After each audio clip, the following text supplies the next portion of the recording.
Hello. Himal. Hello. Ma'am, good morning, ma'am. Good morning, ma. Kekda? Ma'am, yes, ma'am. Voice is audible, ma'am. Just they are connecting YouTube link, ma'am. Okay then. Just few minutes, ma'am. Any problem?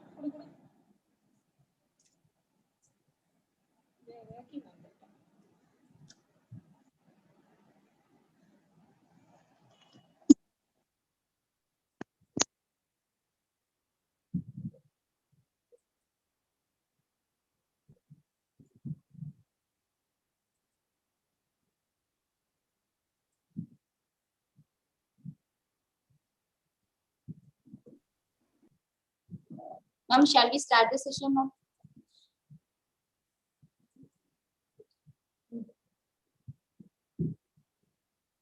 Ma'am, shall we start the session, ma'am?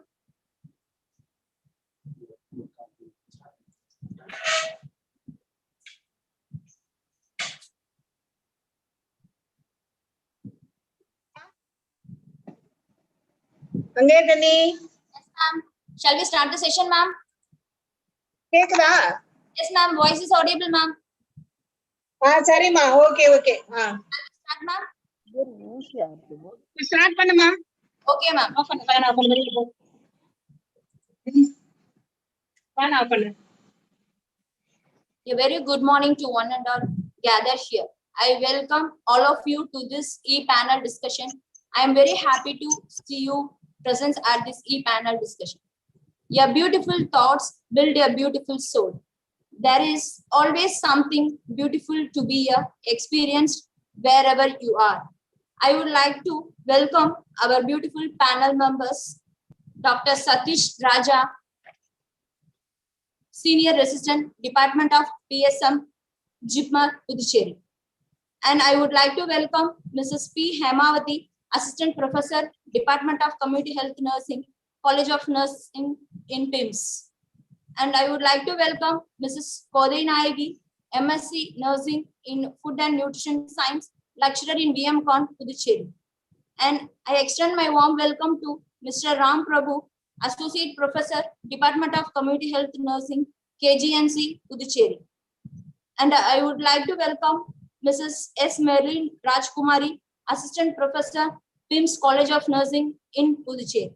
So I would like to welcome all panel members on this occasion.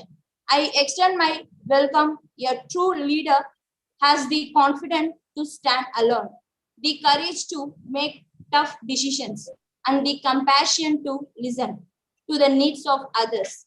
She does not set out to be a leader, but becomes one by equality of her actions, the integrity of her intent, each and every step as a person guiding to achieve our goals. None other than Dr. G. Muttamichelvi, Principal, VMCON Puducherry. Welcome you, ma'am. Good morning. A self-respect is the fruit of discipline. Obviously, the self-respect is the fruit of discipline. The sense of dignity grows with the ability to say no to oneself. Ever strong person, Dr. Sasi, Vice Principal, come IQSC Coordinator, VMCON Puducherry. Welcome you, ma'am. The best life lesson is to listen to everyone and learn from everyone, because nobody knows everything and everyone knows something. As a department HOD, motivate all the situation. I would like to welcome Mrs. Sangeeta, HOD cum Associate Professor, Department of Community Health Nursing, VMCON, Puducherry. And I extend my warm welcome to all the department HODs, faculties, and students of VMCON family. Welcome you all. Once again, I welcome all of you. Optimism is the non-quality more associated with success and happiness than any other. I would like to call upon ever-smiling person, our college principal, organizing chairperson, Dr. G. Muttamichelvi, VMCON Puducherry, to deliver the presidential address. Welcome you, ma'am. Thank you, dear. Very good morning to one and all gathered in this virtual forum. And I would like to thank all the experts, those who have accepted our invitation to come and participate and deliver their intellectuals share the intellectual minds with our students and faculties. And also, I would like to thank the community department for organizing such a wonderful panel discussion on the topic of National Health Program, which though we know everything and we were working under all the programs, but still there are areas where we were not able to touch or we were not able to get the fruit out of it totally to the public or the society. So the department realized the importance of national health programs and the right of this particular time. It's a need of an hour, and they have organized a wonderful session on this. So I would like to thank the community nursing department for organizing this one. And also, I would like to thank for having given the opportunity to share few words on this particular occasion to with you all. Here, the National Health Program launched on 12th April 2005 by the Indian Prime Minister Manmohan Singh. The NHRM was initially tasked with addressing the health needs of 18 states that had been identified as having weak public health indicators. The National Health Program has been implemented and modified accordingly since 1990. Its first version, adopted by the Council of Ministers Committee on Economy and Social Policy, was based on the WHO status Health for All by the year 2000. National Health Program attempted first time to commit governmental bodies, all sectors of national economy, and the whole society to the health promotion. And its guiding principles is to support and promote, prevent as the key element of healthcare. In 1993, the National Health Program was modified in order to update its objectives and targets to make them more realistic. The guiding principles and the structure of program were also modified. The development of present, namely the third version of National Health Program, this for 1996 to 2005, had been preceded by thorough analysis and evaluation of activities undertaken to date by different sectors. The objectives and guiding principles which underpinned the decision to modify the program were also changed and need-based. Major objectives were also listed down by them for improving the health status of population and enhancing the health-related quality life through creating conditions and developing personal motivation, knowledge, and skills to choose healthy lifestyle, and undertaking actions for improving own health and health-related activities. Also, to creating environments to support health and work education-related conditions, and try to reduce inequalities in health and access to health services. Their activities were included in the form of promoting physical health activity among the general population, improving healthy diet and food quality, and promoting the mental health by preventing mental disorders. Also, they tried to reduce the use of tobacco, smoking, alcohol abuse related health damages, and abuse of other psychoactive substances and abuse related health damage also, and reducing exposure to harmful factors in the living, working, educational environment, and mitigating their health effects and reducing the incidence of accidents and traffic accidents in a particular places. Improving efficacy of health education and health promotion related programs, and improving sanitation throughout the country, and improving efficiency and effectiveness of emergency services in life-threatening conditions, access to and efficacy of primary health care, and improving early diagnosis and active care of persons at the risk of ischemic heart disease and treatment of breast and cervical cancers, and improving the conditions which is related to prevention of communicable disease, dental caries, and periodontal disease in children, adolescents in pregnant women. So the activity which listed like it goes like anything. Away the nurses, how they are going to work in this. The role of the nurse, which includes patient, not only the patient treatment, and it's a primary responsibility, but also in addition to that, they provide community members with an information about their well-being in order to decrease disease and health death occurrences. They plan educational assemblies conduct health screenings, hand out flyers, and administer immunizations and dispense medications.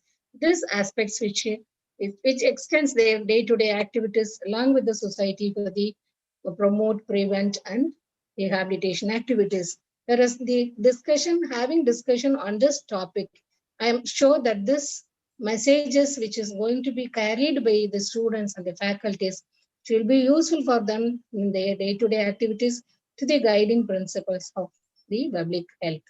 Thank you all. Thank you, ma'am, for your wonderful brief presidential address. And the next, I would like to call upon chief guest of the panel discussion as a moderator. A person does not have to be great to stand, but the person have to start to be great thoughts. I would like to call upon our e-panel discussion moderator, Dr. Satish Raja, Senior Resident, Department of Preventive and Social Medicine, JIPMER, Puducherry. Sir has completed his UG in Puducherry Indira Gandhi Medical College, and then Sir has completed master degree in JIPMER in the community medicine, and also Sir has published more than 9 indexed journal and 14 review articles Sir has submitted. Sir extended her work to the public to serve in the so many new innovative programs and then ICDS program through urban and rural areas. Sir, I welcome you, sir, to start the session. Sir, Hello, sir, very good morning. Yeah, very good am I morning. audible, ma'am? Yes, Very good yes. morning, everyone. It is highly privileged to be in this part of this particular discussion. During this particular point of time, when we are actually thinking back about the national health programs, is actually a very good thing, because you see, there are several other new national health programs which have come in place also, and our focus, which were initially on communicable diseases, has gradually drifted to non-communicable diseases, and now we are seeing an upsurge of new emerging and re-emerging diseases also, which means that our focus need not be in a particular point of time. You just have to keep thinking about the newer trends, how the country is performing, how well we are equipped to face all those situations if at all it's happening in near future, and how well we are prepared for all those things. So I think, having a quick revision of all the national health programs with respect to all the domains, like specifically communicable diseases, non-communicable diseases, nutrition, and health system strengthening, will always be a very good thought of it. And another thing which I just wanted to say is, these are might be as you don't see a killer disease like so often. When you see in a clinical setup, you see a killer disease which kills people, and you think it's very important. But the problem with community medicine as such is, we do not see the impact of our subject as fruitful or as easy as we see in a clinical setup. We prevent most of the time, and the impact which it causes will take a lots and lots of time to see it. Like, we can say a big example is immunization, or even ICDS taken into consideration. Like, you started working on stunting, wasting by giving more of nutrition based things for the children, and we started it 30 40 years back, and now we are seeing the impact of change in nutrition. But still we have 36-38% of the Indian children affected with stunting and wasting. So, and also you see, like, immunization programs nowadays, we do not get to see diseases like measles very often, or diphtheria very often, thanks to the immunization program which was started way long back, or else we would have seen our wards filled up with all these cases, right? So I think this is a very great opportunity for us to embrace about the national health programs which we have started, and also to learn about the new updates which are existing, and to brush up on the newer things which you're focusing on. So I think it's a great initiative, and I'm very happy to be a part of this particular discussion also. Thank you, ma'am. Thank you, sir. So shall we start? Yeah, we can start, ma'am. Yes, sure. Ma'am, are you on the line, sir? Shall we start? I'll just a minute. Yeah, so we'll start the session. So the first presenter will be Mrs. Hemavati. Ma'am is currently the assistant professor in the Department of Community Health and Nutrition in PIMS Puducherry, and I invite ma'am to give a lecture on reproductive, MCH, and adolescent health.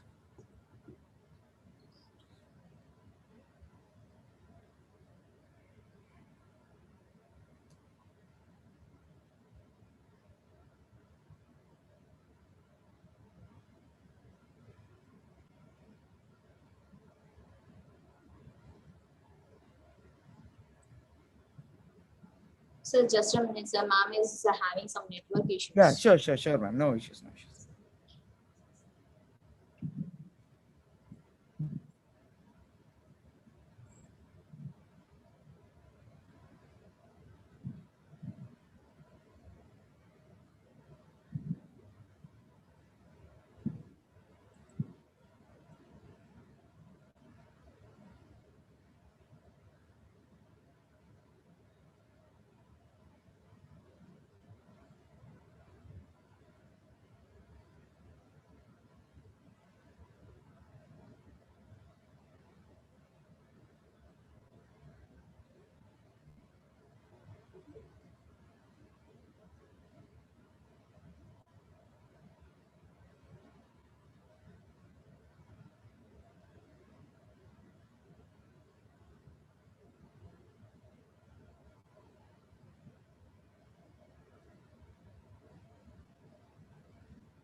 Ma'am, Hamavati ma'am, are you here, ma'am?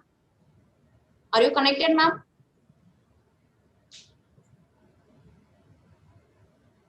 Hamavati ma'am?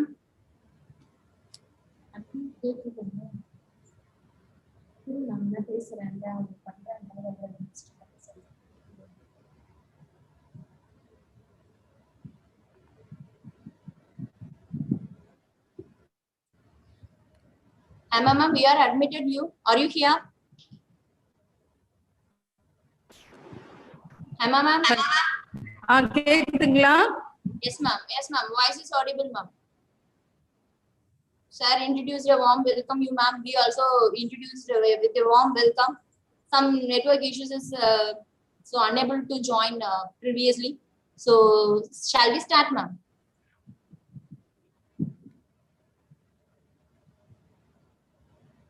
Hema ma'am?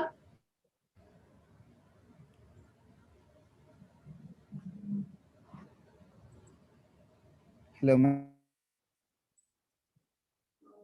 Ma'am?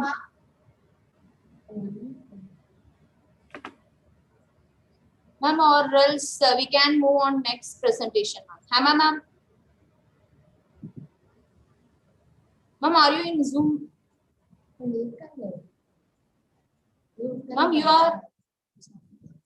Able to hear me? Yes ma'am. Yes ma'am. Your voice is audible ma'am. No.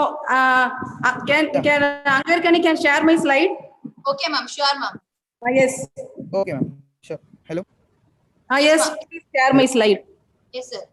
I will share.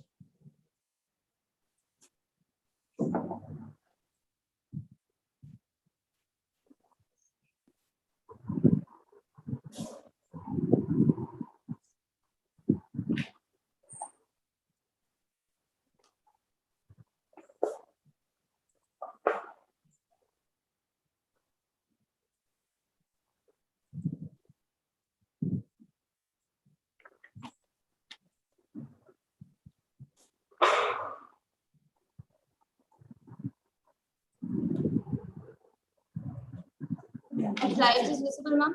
Yes, visible. Sorry for the delay. It's okay ma'am. There was some network problem. Good morning, all.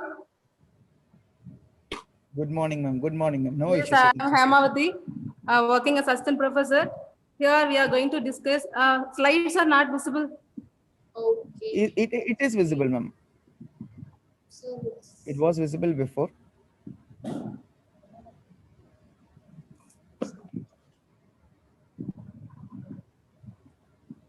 Okay. okay ma'am. Yes. Yes, ma'am. Okay ma'am. Now it's visible ma'am. Okay.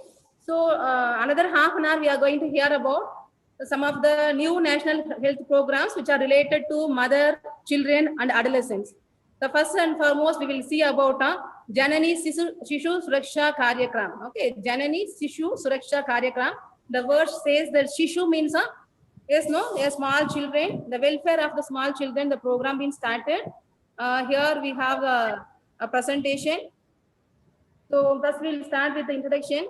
In view of the difficulty being faced by the pregnant women and parents of sick newborn, along with the high expenditure on delivery and treatment of sick newborn, Ministry of Health and Welfare, Government of India has launched Janani Sishu Suraksha Karyakram on 1st June 2011. It is an initiative to provide completely free and cashless service to pregnant women, including normal deliveries and cesarean operation, and sick newborn up to 30 days after birth areas, and it is estimated to it's estimated to benefit more than 12 million pregnant women in government health institutions in both rural and urban areas. Okay, so what is the objective of JSSK?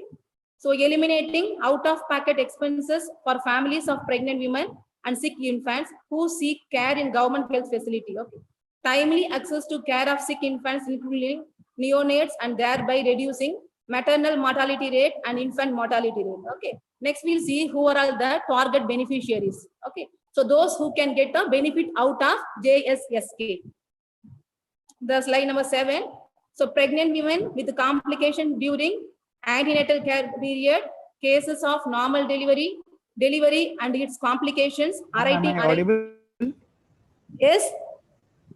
Ma'am, just a minute. I think like your slides are not changing, ma'am. It's still in the synopsis slide. Synopsis. Yeah, I think now it's changing. Yes, ma'am. Yes, ma'am. It's changing now. Yeah. Can you go for the next slide, ma'am? I think it's still. Yeah. Yes, ma'am. Okay. Thank you. Thank you. Yes, you can continue. Okay. Target beneficiaries. Next slide. Next slide. Okay. So the following are the free entitlement for the pregnant women. So pregnant women can get free cashless delivery, free cesarean section service, drugs and consumables, and diagnostic management free of cost, free diet during stay in the health institution, free provision of blood, exemption from usage charges, free transport from home to health institution, free transport between facilities in case of referral. Suppose they have got admitted in some hospitals. From that hospital, they want referral for any other serious management, they can go. And free drop back from institution to home after 48 hours of stay. Okay, so these are all the provisions made in JSSK for pregnant women. Okay. Next slide. Okay, the following are the free services for a sick newborns. Okay, until 30 days after birth, and sick infants up to 1 year. Okay. So what else they can achieve, get from it? Free treatment, free drugs and consumables, free diagnostic, free provision of blood, exemption from usage charges, free transport services from home to health institution, from transport between facilities in case of referral, and back to home. Next slide.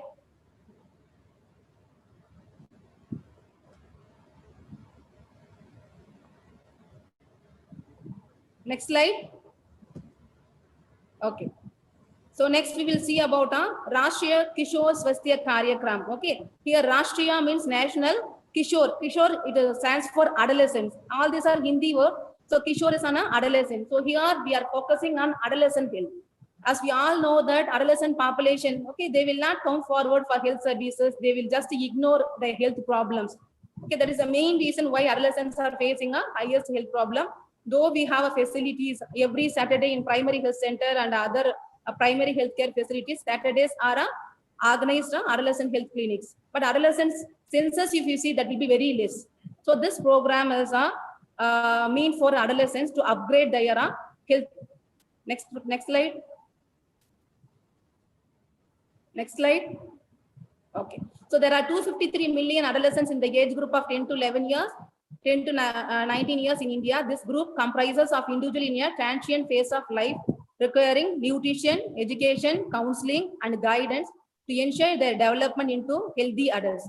They are susceptible to several preventable and treatable health problems like early and unintended pregnancy, unsafe sex leading to sexually transmitted infection, HIV, AIDS, nutritional disorders like malnutrition, anemia and overweight, alcohol and tobacco and drug abuse, mental health concerns, injuries and violence. So adolescents are more prone for all these kinds of health problems since their health need to be concerned. Next slide. So Government of India has recognized this problem and started Rashtriya Kishore Swasthya Karyakram on 7th January 2014. Next slide. So what is the vision of this JSSK? Okay, what is the main as of Kishore Karyakram? The vision of the program is that all adolescents in India are able to realize their full potential by making informed and responsible decisions related to their health and well-being. Next slide.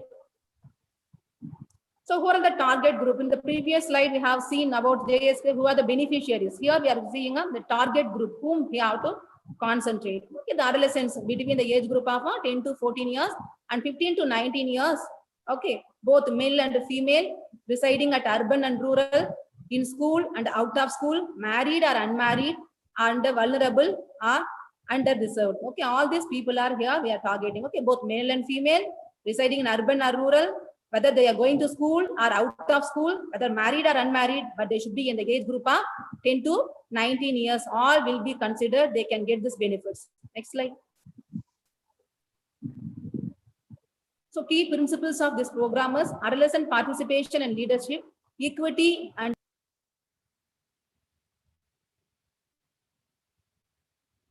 partnership with other sectors and stakeholders. So these are the key principles. Leadership they have to develop. Next objective. So what is the objective of this program? Okay, what is the objectives of the program is improve nutrition, improve sexual and reproductive health, enhance mental health, prevent injuries and violence, prevent substance misuse, and address non-communicable diseases. Okay, so nowadays the adolescents are the most common adolescent health problem. If you look at obesity, some even get diabetes mellitus. Among adolescent girls, polycystic ovarian syndrome is a most common problem. Some adolescents are anemic and poor menstrual hygiene leading to many infections. Okay, so all these are all the main objectives of the program. Next slide. So how we are going to achieve all this objective? For that we should have some strategies. Strategies are the intervention, the measures to be taken to achieve those objectives. Okay, so now here community-based intervention, peer education, quarterly adolescent health day to be celebrated, supplementation of iron and folic acid, menstrual hygiene scheme, and convergence within the health and family welfare with other department schemes, strengthening of adolescent-friendly health clinics across the level of the care. Adolescent-friendly healthcare clinics are available in India. Even all primary health centers and sub-centers and community health center, every Saturday we are organizing. But what is the drawback here? The adolescents are actually unaware and they are not approaching the health facilities for counseling and all. Okay, if they are going there, they can get the iron and folic acid, deworm they can done. Okay, anemia education, menstrual hygiene education, and peer counseling, all that are the package in the adolescent health service. Next slide. Okay, so what is the strength of this program? Okay, what is the strength of Rashtriya Kishore Swasthya Karyakram? Health promotion approach. We know that health promotion is meant for everybody. Curation only meant for people with suffering from illness or diseases, whereas preventive aspect and health promotive aspects are applicable for everybody or all age group, regardless of male or female, regardless of age group or caste. Okay, here the health promotion approach. We know that in primary prevention, levels of prevention, when we are seeing the first one is primary prevention, it includes about health promotion measures. Okay, specific protection and health promotion approach. So here the health promotion approach only they are following. So it is a paradigm shift from the existing clinical based services to promotion and prevention and reaching adolescents in their own environment, such as in schools, families, and communities. Okay. Okay, next program we'll see about Rashtriya Bal Swasthya Karyakram. Here, Kishore means I said in the previous program, that is Rashtriya Kishore Swasthya Karyakram. Kishore means adolescent. Here we are going to see about Rashtriya Bal Swasthya Karyakram. The word says Bal. Bala means a child. So this program is concentrating the health and well-being of the children. Next slide. Okay, so under the National Rural Health Mission, this Bal Swasthya Karyakram was launched in February 2013. in order to reduce child mortality rate and improve the survival outcome of the children. Okay, so Rashtriya Bal Swasthya Karyakram launched in the year 2013. The purpose of this program is reduce the mortality and increase the survival rate of the under 5 children. Okay, so what is the aim of this program? What is the aim of the program? To improve the overall quality of life of children. What is the objective? Early detection and management of 4D. Okay, what is 4D? The D, first D about defects, developmental delay, deficiencies, and diseases. These are the 4 Ds which are majorly affecting the children. That 4 Ds must be prevented and the early identification and a management should be done. Next slide.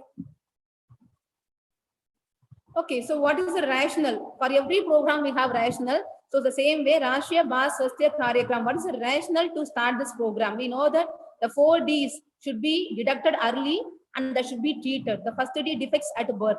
1.7 million, okay, accounting for a 10% of total newborn deaths, 4% of the under 5 mortality rate. Deficiency on children's organ, malnourished, underweight, okay, and protein energy malnutrition, anemia, and dental care. All these are the problems related to the deficiency. And there are 10% of the children accounting for a developmental delay. Okay, some sort of developmental delay, autism, all that. Okay.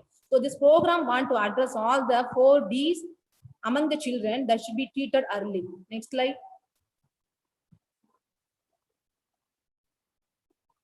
Okay, so these are all the general problems identified by the survey among the children. Defects at birth. Okay, the neural tube defect, Down syndrome, cleft lip, cleft palate, okay, congenital cataract, all that. When we come to the deficiency, anemia, vitamin A deficiency, vitamin D deficiency, severe acute malnutrition and goiter. Childhood diseases, skin condition, arthritis media, rheumatic heart disease, okay, dental caries, etc. And developmental delays and disabilities among children, vision impairment, hearing impairment, neuromotor impairment, and motor delay. Like that, they have many other problems. So these diseases and all here, these 4 Ds are mentioned here. After they were conducting a survey and screening among the under 5 children, they found these problems among the children. Okay. So how they implement this in these programs? Okay, what is the mechanism of Rashtriya Bal Swasthya Karyakram? Okay, so in case of newborn, okay, where they do the screening, facility based, that is in the hospital, community based, going to the community, and okay, and who will be the team? Existing health manpower. In case of a primary health setting, the medical officer, the team will be provided. In case of community based, the ASHA will be going to the community and they will do the screening. In case of children of age 6 weeks to 6 years, Anganwadi centers, they can screen the problem. Dedicated mobile health team be the responsible to provide the care. Dedicated mobile health team will consist of one medical officer from Ayush, one staff nurse, and one pharmacist. That pharmacist and staff nurse and Ayush medical officer all must be well versed with the digital information. Okay, how to feed the data and all. Children of 6 years to 18 years, the government and government aided schools, dedicated mobile health team will go and provide the services to the children. Okay, next slide. So these are the benefits of Rashtriya Bal Swasthya Karyakram. That is, halt the condition from further deterioration, reduce economic burden, countrywide epidemiological data for planning, creating a developed society and agile and able to compare with the rest of the world. Okay, so far we have discussed about Rashtriya Bal Swasthya Karyakram. Let me move on. Universal Immunization Program.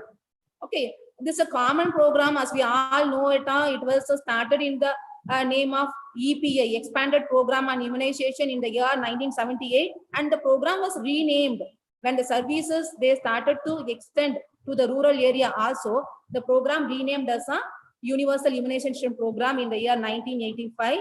In 1992, this program was merged with the Child Survival and Safe Motherhood Program, and abbreviated as a CSSM. In 1997, it was merged along with the RCH program. Now, as far as concerned, now we are having RCH phase 2 and reproductive child and newborn health immunization program separately. Now we are not having family planning program also. Not everything is merged under a reproductive and child health Since the launch of NRHM in 2005, UPI has always been an integral part. We know that here we are giving vaccines for 9 vaccine preventable diseases to reduce the under 5 mortality rate. Next slide. Okay, so here I hope those who are attending this conference will be having a good idea about a vaccine schedule under. Yes, no, what are the common vaccines are given in a national schedule? We know that pentavalent, yes, no, diphtheria, pertussis, tetanus, Haemophilus influenza B, hepatitis B, rotavirus, pneumococcal vaccine, yes, no, Japanese encephalitis, some endemic areas. In Puducherry National Immunization Puducherry schedule, if you are taking, we may not seeing a Japanese encephalitis vaccine. If we are seeing Tamil Nadu and other states, we have Japanese encephalitis vaccine. It will be given along with the MR vaccine and the 9th month and the 16 to 24 months second dose. Okay, so here nationally against the 9 diseases. The first, the content here given it is nationally against the 9 diseases. Those vaccines are available in all the states of India. Next one, subnationally against the 3 diseases. Some vaccines are given only for particular states. In that, rotavirus vaccine, pneumococcal, pneumonia, and Japanese encephalitis. I told already in Puducherry we are not having a Japanese encephalitis vaccine, but it has been given in other Tamil Nadu states. So, what is the major achievement of UPI programmers? We have eradicated polio in 2014, and the maternal and neonatal tetanus was eliminated in the year 2015. Okay. Next slide. So what are the newer vaccine? Now it's not new. So okay, 2015 inactivated polio vaccine being included in the schedule. Okay, along with the bivalent oral polio vaccine. Previously it was a trivalent oral polio vaccine. Then 2015 it was changed as a bivalent oral polio vaccine. The strain virus strain 2 was inactivated and it is given in the form of a intradermal injection from 2015. Then rotavirus vaccine, we know that rotavirus will cause diarrhea among children. So 2016, our government of India introduced a rotavirus vaccine. It is given as 3 doses, 6th week, 10th week, and 14th week orally. Then MR vaccines, we know it was given in the year 2017 to eliminate measles and rubella. And PCV, that is pneumococcal conjugate vaccine, launched in the year May 2017. TT, initially, if we are seeing the status, we'll be having TT vaccine. But the last 2018-19 and all, we were having cases of diphtheria was more prevalent even among the pregnant women and all. So now then they changed, instead of 2 TT, tetanus toxoid dosage, the government introduced tetanus and adult diphtheria, TD. Now TD only is given for pregnant women and adolescent at the age of 10 and 16 years. If a newer vaccine card, if you are seeing, you can see TD instead of tetanus toxoid. Okay. So these are all the newer vaccine being included after 2015 in the vaccine schedule. Next slide. Next slide. Okay. So what are the new initiatives in vaccine logistic and cold chain management? So, so what are the things they are government of India's initial they are initiated and doing now is capacity building. So National Cold Chain Training Center, Pune, it was established, a National Cold Chain and Vaccine Management Resource Center at New Delhi. So here they are providing training for the cold chain technician how to maintain or repair the cold chain system, which is available in the primary health center and other primary healthcare centers. Okay. And then system strengthening. We have now everything is digitalizing. We are going with the electronic. Even now our conferences are over the internet. So here to strengthen the recording system, they have developed electronic vaccine intelligent network and then national cold chain management information system. So these two network systems are helping to track the vaccine related and cold chain management related activities. Okay. Next one. Okay, so far we have discussed about a universal immunization program. Let me move on to the Mission Indradhanush. The word Mission Indradhanush is also a part of immunization program only. Here they want to reach and they want to ensure 100% immunization among under 5 children. they will be finding out the missed out cases. Routine immunization day. So in India, every Wednesday is a routine immunization day.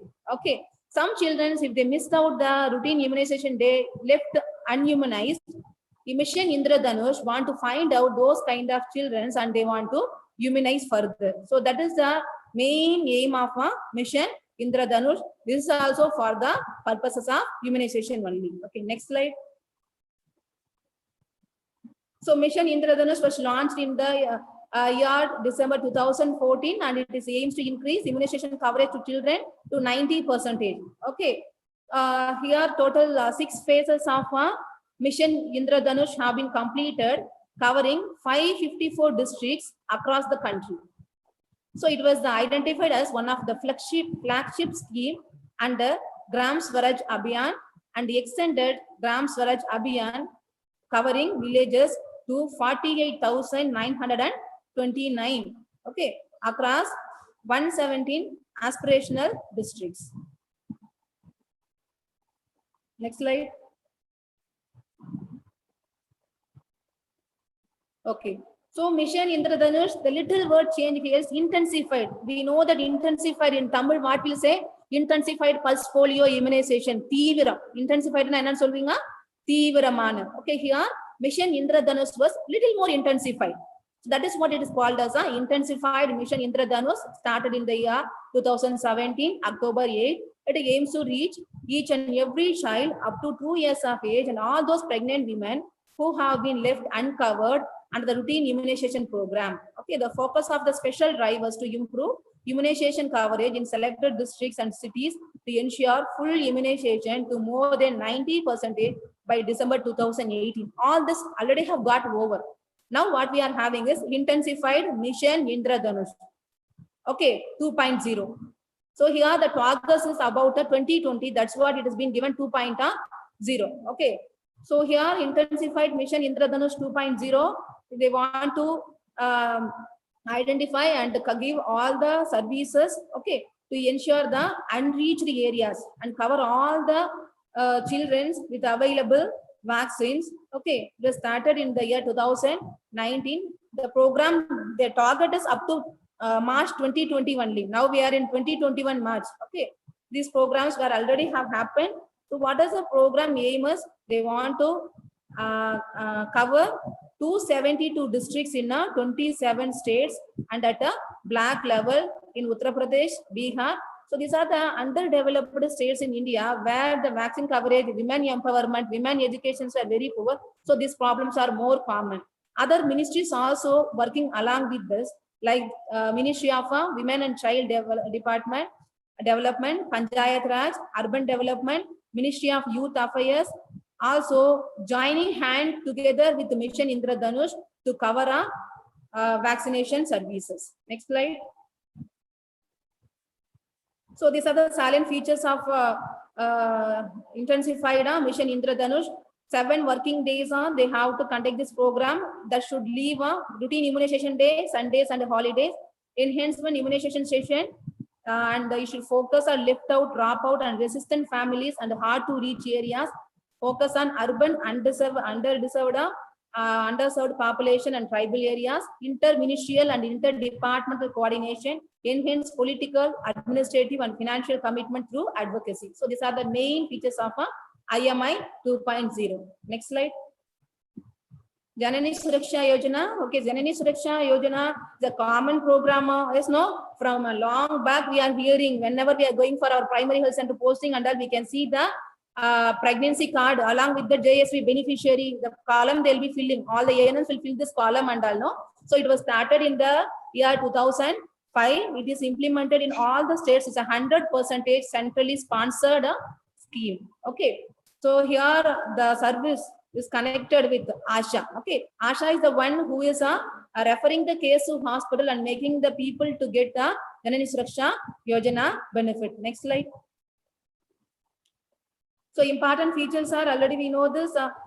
We here the two terminology will be used: low performing states and high performing states. The low performing states are Uttar Pradesh, Uttaranchal, Bihar, Jharkhand, Madhya Pradesh, Chhattisgarh, Assam, Rajasthan, Orissa, and Jammu and Kashmir. Other states are considered as a high performing states. Okay, how they are tracking each pregnancy? They will have to register in the respective primary health center. They'll get their antenatal tracking card, pregnancy tracking card. Along with that, the ANM, medical officer, and Anganwadi worker, ASHA will ensure whether this particular mother is coming under the category of a Janani Suraksha Yojana, and they'll put the card for the mother. Then after, they'll follow her antenatal checkups and after the delivery. Okay, next slide. So who are all the eligible for cash assistance? In low performing states, all pregnant women delivering in government health center like sub-center PHC and general wards of district and state hospitals are accredited private institution. High performing states, the people below poverty line, BPL pregnant women aged 19 years and above. If they are less than 19 years, adolescent given delivery, pregnancy and become given deliver, they will not be getting in a high performing stage. In both LPS and high PS, all SC and ST people deserve to get the benefits. Next slide. So these are the scale of cash assistance. I hope this everybody, even for exams and other purpose, people must have read this one. Okay, in case of low performing states, rural area, mother will get 1,400, ASHA will get 600. High performing states in rural area, mother will get 700, ASHA will get 600. In case of urban area, mother get 1,000 rupees. In low performing states and high performing states are 600 rupees. Okay, ASHA will get 400 and 400 both in LPS and HPS. Okay. So what is the limitation in LPS state, low performing states? All birth delivered in a health center, government of accredited private health institution. High performing state limitation is up to 2 live birth only. The women can get the JSY benefit. If she is a third delivery, they are not entitled to receive that money. Okay, it's a limitation of cash assistance. Next slide. So next we'll move on to the Pradhan Mantri Surakshit Matriya Abhiyan. Okay, Pradhan Mantri Surakshit Matriya Abhiyan. Okay, Matriya Abhiyan. So it's a safe motherhood initiative started by a respected Pradhan Mantri, okay, Modi government. So Pradhan Mantri, that's what the word says, Pradhan Mantri, since they have developed. The Pradhan Mantri Surakshit Matriya Abhiyan has been launched by Ministry of Health and Family Welfare Government of India. It aims to provide comprehensive and quality antenatal care at free of cost universally to all pregnant women on the 9th of every month. On the 9th of every month, the woman is pregnant. Okay, 9th of every month, the mother will have to get the benefits and they should get a free antenatal services. Okay, this program he introduced in Mann Ki Baat 31st July 2016 episode. It guarantees a minimum package of ANC service in second and third trimester. Okay, next slide.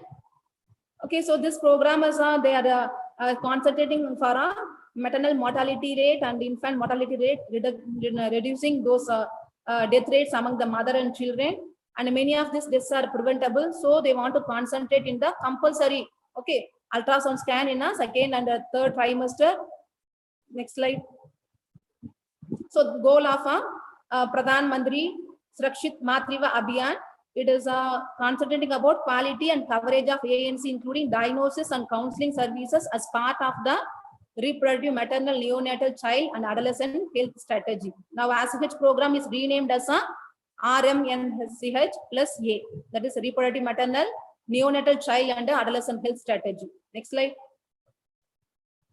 So these are all the objectives of the program. Here what they want to concentrate.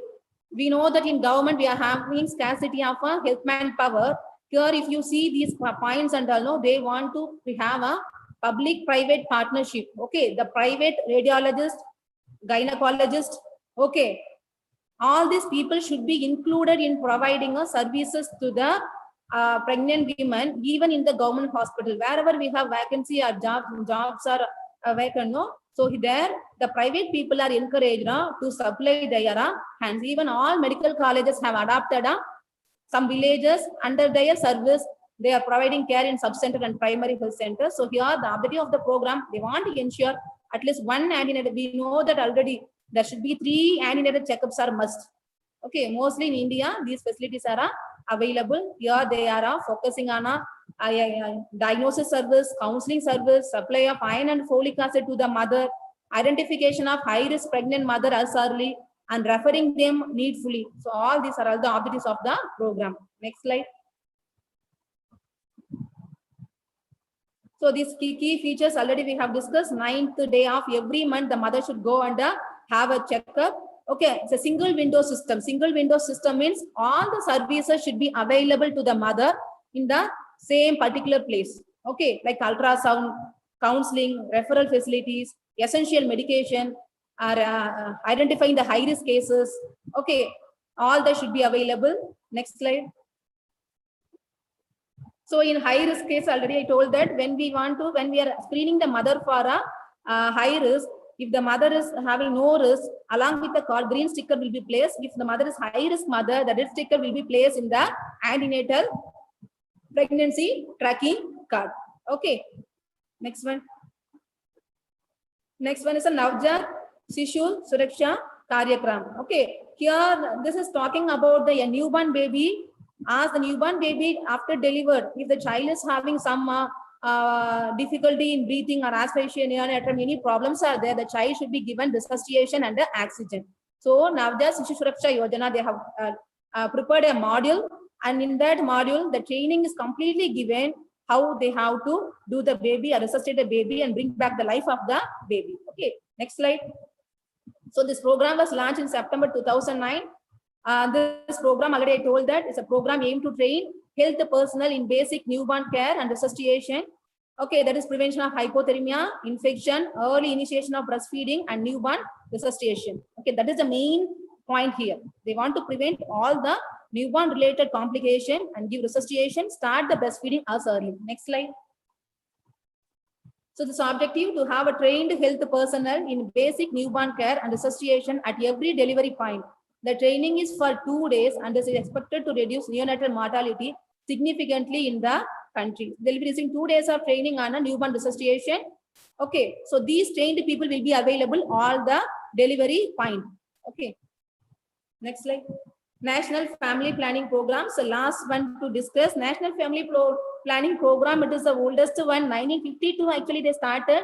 When the India is in a second populous country, they want to control the population. Family planning program was concentrating only on the terminal methods. Okay, next slide. So they want next slide. So they want to enhance the program with the other facilities.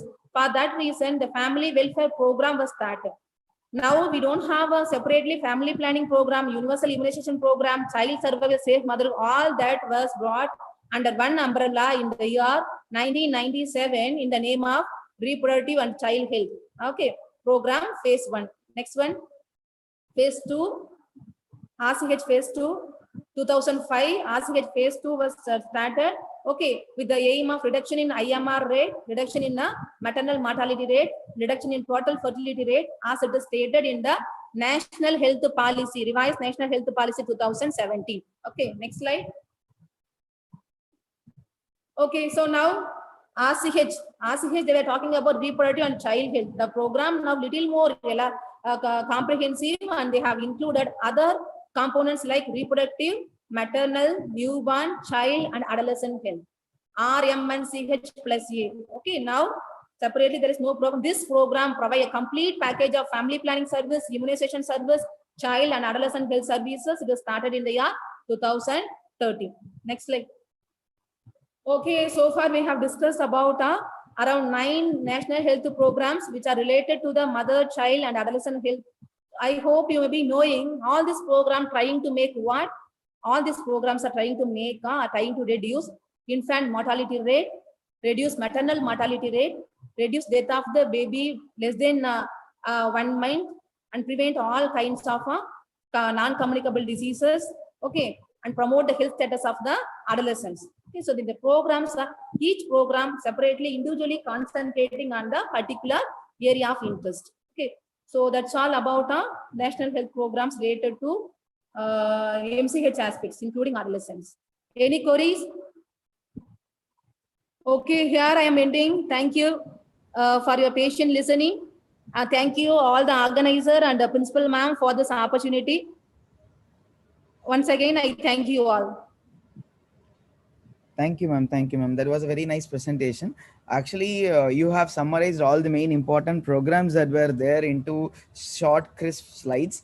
And there's nothing much to add, but I just wanted to briefly explain or summarize whatever you have added over here. As you rightly said, RCH program started in 1997, then renamed as RCH2 in 2005, then it was renamed as RMNCH plus A in 2013.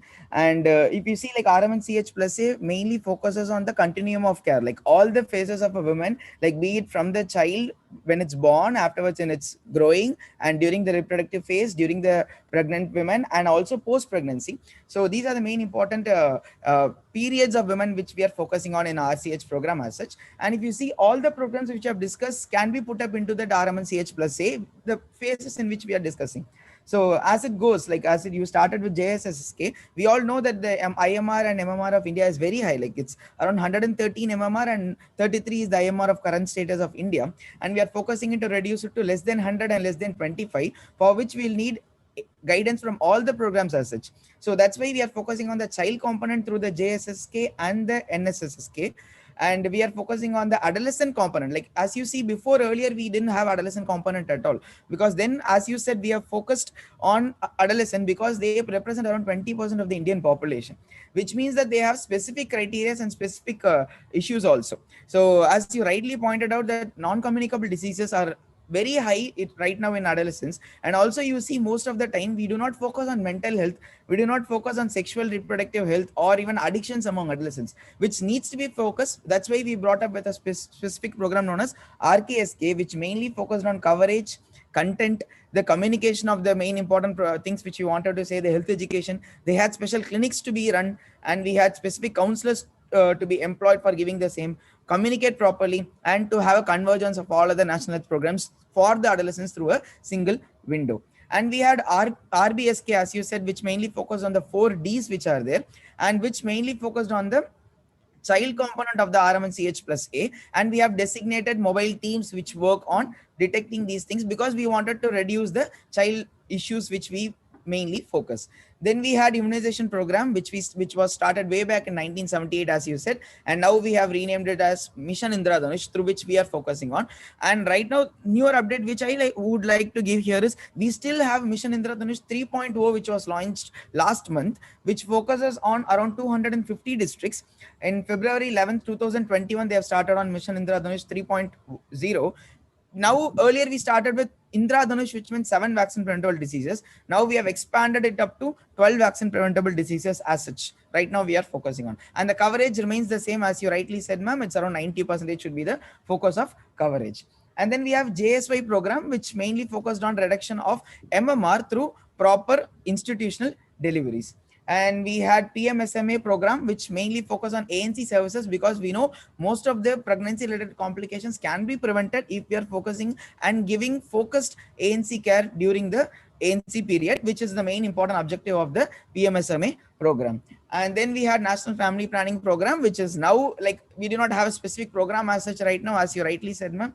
We have several umbrella through which we are progressing, and we have newer contraceptives that are getting added daily. Like we have Chaya, which is being introduced. We have Antara, which is recently introduced. So specific and very new contraceptives are also added up to the national programs, which are actually available right now.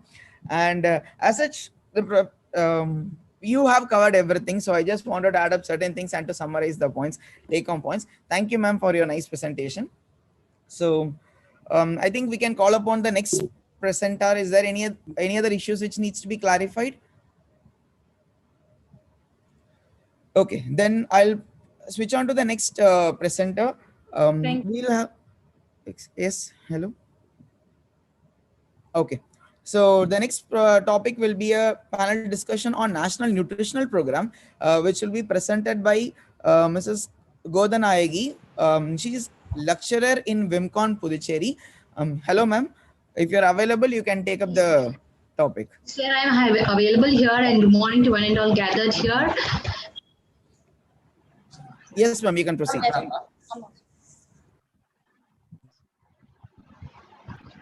So I would like to thank Dr. G. Muthamiselvi, Principal Madam, for giving me an opportunity to present a topic over in e-panel discussion. And I would like to thank the organizing people also for giving me an opportunity here.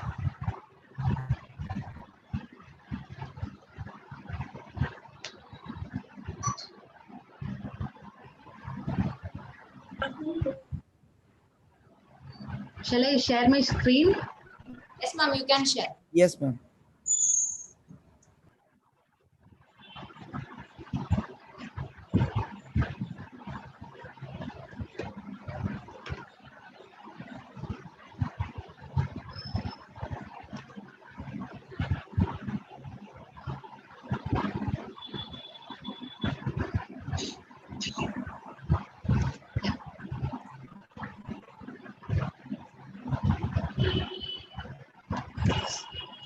So my topic is about national nutritional programs. So all we are about, or all aware about those things, programs which has been initiated last 60 years back, and still now we are facing problems with those things. And here we are going to see about the analysis of Indians' nutritional status. So first we'll look on the nutritional status of our Indian people and Indian population. Then we will move on to the programs which has been planned by the government. So India is one of the world's largest producers of milk and pulses and ranks the second largest producer of rice, wheat, sugarcane, groundnut, vegetables, fruits and cotton as per the Food and Agriculture Organization of the United Nations. Despite the status, 14% of Indians' populations is undernourished according to the State of Food Security and Nutrition in the World 2020 report. So the burden of malnutrition in India. So here the status of child malnutrition is a silent national emergency which accounts for 68% of all infant mortality in India, and it is still progresses in still there is progresses, but the miles has to go on. And India is likely to miss National Nutrition Mission target for 2020 and as well as the target of UNICEF and WHO for 2030. And when we see on the statistics of the stunted, wasted and anemic status of our Indian children, here 189.2 million people are still undernourished in India, and about 34.7% of the child aged under 5 years in India are stunted, and it is further reported that 20% of India's children under the age group of 5 suffer from wasting, meaning their weight is too low for their height.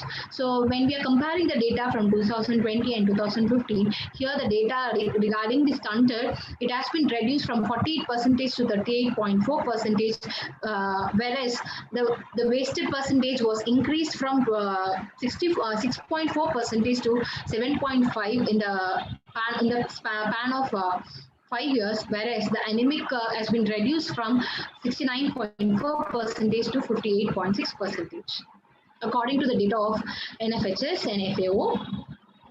And according to the ratings of Global Health Index, Hunger Index 2019, so which has given the rank around, we have secured a rank of 102 out of 117, and which has a poor score of 30.3%, which indicates a serious category. Our India is under a serious category, which indicates we are still suffering from hunger, though we are in the second most production of all those grains. And our neighboring countries like Pakistan, Bangladesh and Nepal were less ranked than ours.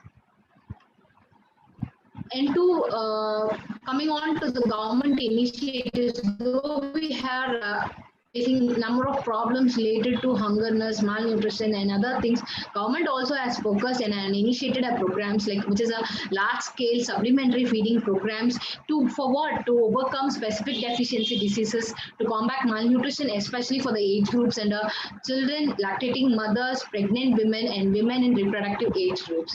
And the initiatives which has been carried out by the government of India were distribution of prophylaxis against nutritional anemia, National Vitamin A Prophylaxis Program, and National Iodine Deficiency Disorder Control Program, Special Nutrition Program, Palliative Nutrition Program, ICDS, and Midday Meal Program. So these are the various large-scale supplementary feeding programs which has been initiated by the Government of India, especially to focus on those vulnerable groups as well as to combat those malnutrition and other specific deficiency disorders.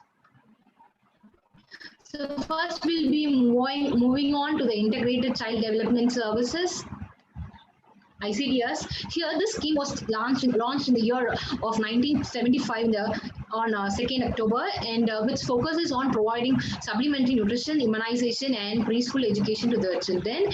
And it is a popular flagship program of the government as such, and one of the world's largest program to provide an integrated package of services for the entire development of a child. So, and the beneficiary of this program is children in the age group of 0 to 6 years and the pregnant and the lactating mother. The major objective of this ICDS is to improve the nutritional status of the child of the age of 0 to 6 years. And the other objective of ICDS is to reduce the incidence of mortality, morbidity, malnutrition, and school dropouts, and to lay proper foundation in terms of psychological aspects, physical and social development of the growing child, and to achieve an effective coordination of policy and implementation amongst the various departments to promote child development, which is an integrated one, and as well as to enhance the capability of the mother in terms of creating a knowledge about various nutritious foods, low cost available foods, and easily available and easily prepared foods. Like that, we have to educate, and one of the objectives is to educate the mother so that she can look on to her child on their nutritional aspects.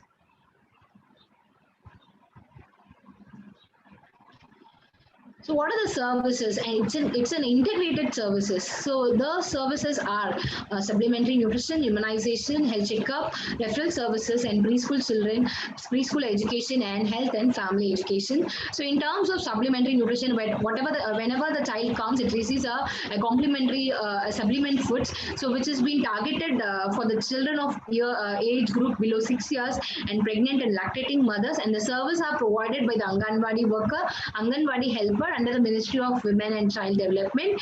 And immunization. So immunization is also targeted for the 6 years of child, and the service has been provided by ANM and the health systems of medical officers under the health systems of Ministry of Health and Family Welfare. And health checkups has been done in the ICDS centers, as well as referral services also been done in the under the umbrella of ICDS. And the providers of services are by ANM, medical officers in a healthcare system, and as well as preschool education has been done in ICDS, which has been a target group for the children of age groups of 3 to 6 years, and nutrition and health education also been given in the ICDS centers, which targets groups of 15 to 45 years. So these are the packages which will be received by the vulnerable groups and as well as the children who are under 6 years of age and under the ICDS. So what about the supplementary nutrition which we receive when they go for an ICDS center? Here, the beneficiaries are children at the age group of 6 months to 72 months. So when they are getting a supplement food, they will get a calorie of about 500 calories and protein 12 to 15 grams of protein per serving. And as well as if the child is having severely malnourished and the age group of 6 months to 72 months, so they will be getting a package of food which gives a calorie of about 8,000 calories and as well as 20 to 25 grams of protein per day. And in terms of pregnant and lactating mothers, they'll be receiving around 600 calories and 18 to 20 grams of protein in terms of the food which you are getting from the ICDS center. So what are the revised feeding norms? According to 2009 data, here the supplementary nutrition provides for 300 days in a year. So the program is planned only for the 300 days in a year, and as well as for the age group of 3 to 6 years of child. So more than one meal will be given, and which includes a milk, banana, egg, seasonal fruits, and micronutrient fortified foods, followed by hot cooked meal during the lunchtime. And if the child is below 3 years and as well as the pregnant and lactating mother will receive a supplementary feeding in terms of take-home rations, pre-mixes or ready-to-eat foods they can get from the ICDS centers, and as well as severely malnourished child will get an additional food items along with those supplementary foods, so which has a micronutrient fortified food or a energy dense food as take-home rations. So this is a revised feeding norms which has been implemented, and so this is about an overview about, I'm just giving an overview about ICDS, what are the packages about which has been delivered under the ICDS umbrella. And now we'll be moving on to the midday meal program. And we all know about this midday meal program, which is first started in the Tamil Nadu, and which is also popularly known as school lunch program, and which was launched in 1961 under the Ministry of Education, and generally the beneficiaries are school-going children. So the main objective of midday meal program is provision of free food for all school-going children and all working days especially, and also for protecting the children from classroom hungers. And the other objective is to increase school enrollments and attendance, because early days when there is too much of poverty and the children are sent for working by the pressure of the family, to drop all those scenarios, the government have made an initiative like midday meal program, and to improve the school attendance and the educated child, and improve socialization among children belonging to all castes, and addressing the malnutrition, and also to empower them through social reformation, through provision of employment to women, and to reduce school dropouts and to improve their attendance. So in midday meal program, so it's a long history actually, and it has been started earlier in Tamil Nadu, and it has been extended to Gujarat, and now everywhere in parts of India it has been extended, and a large landmark direction by the Supreme Court of India on November 28, 2001, it has been expanded to all parts of the India.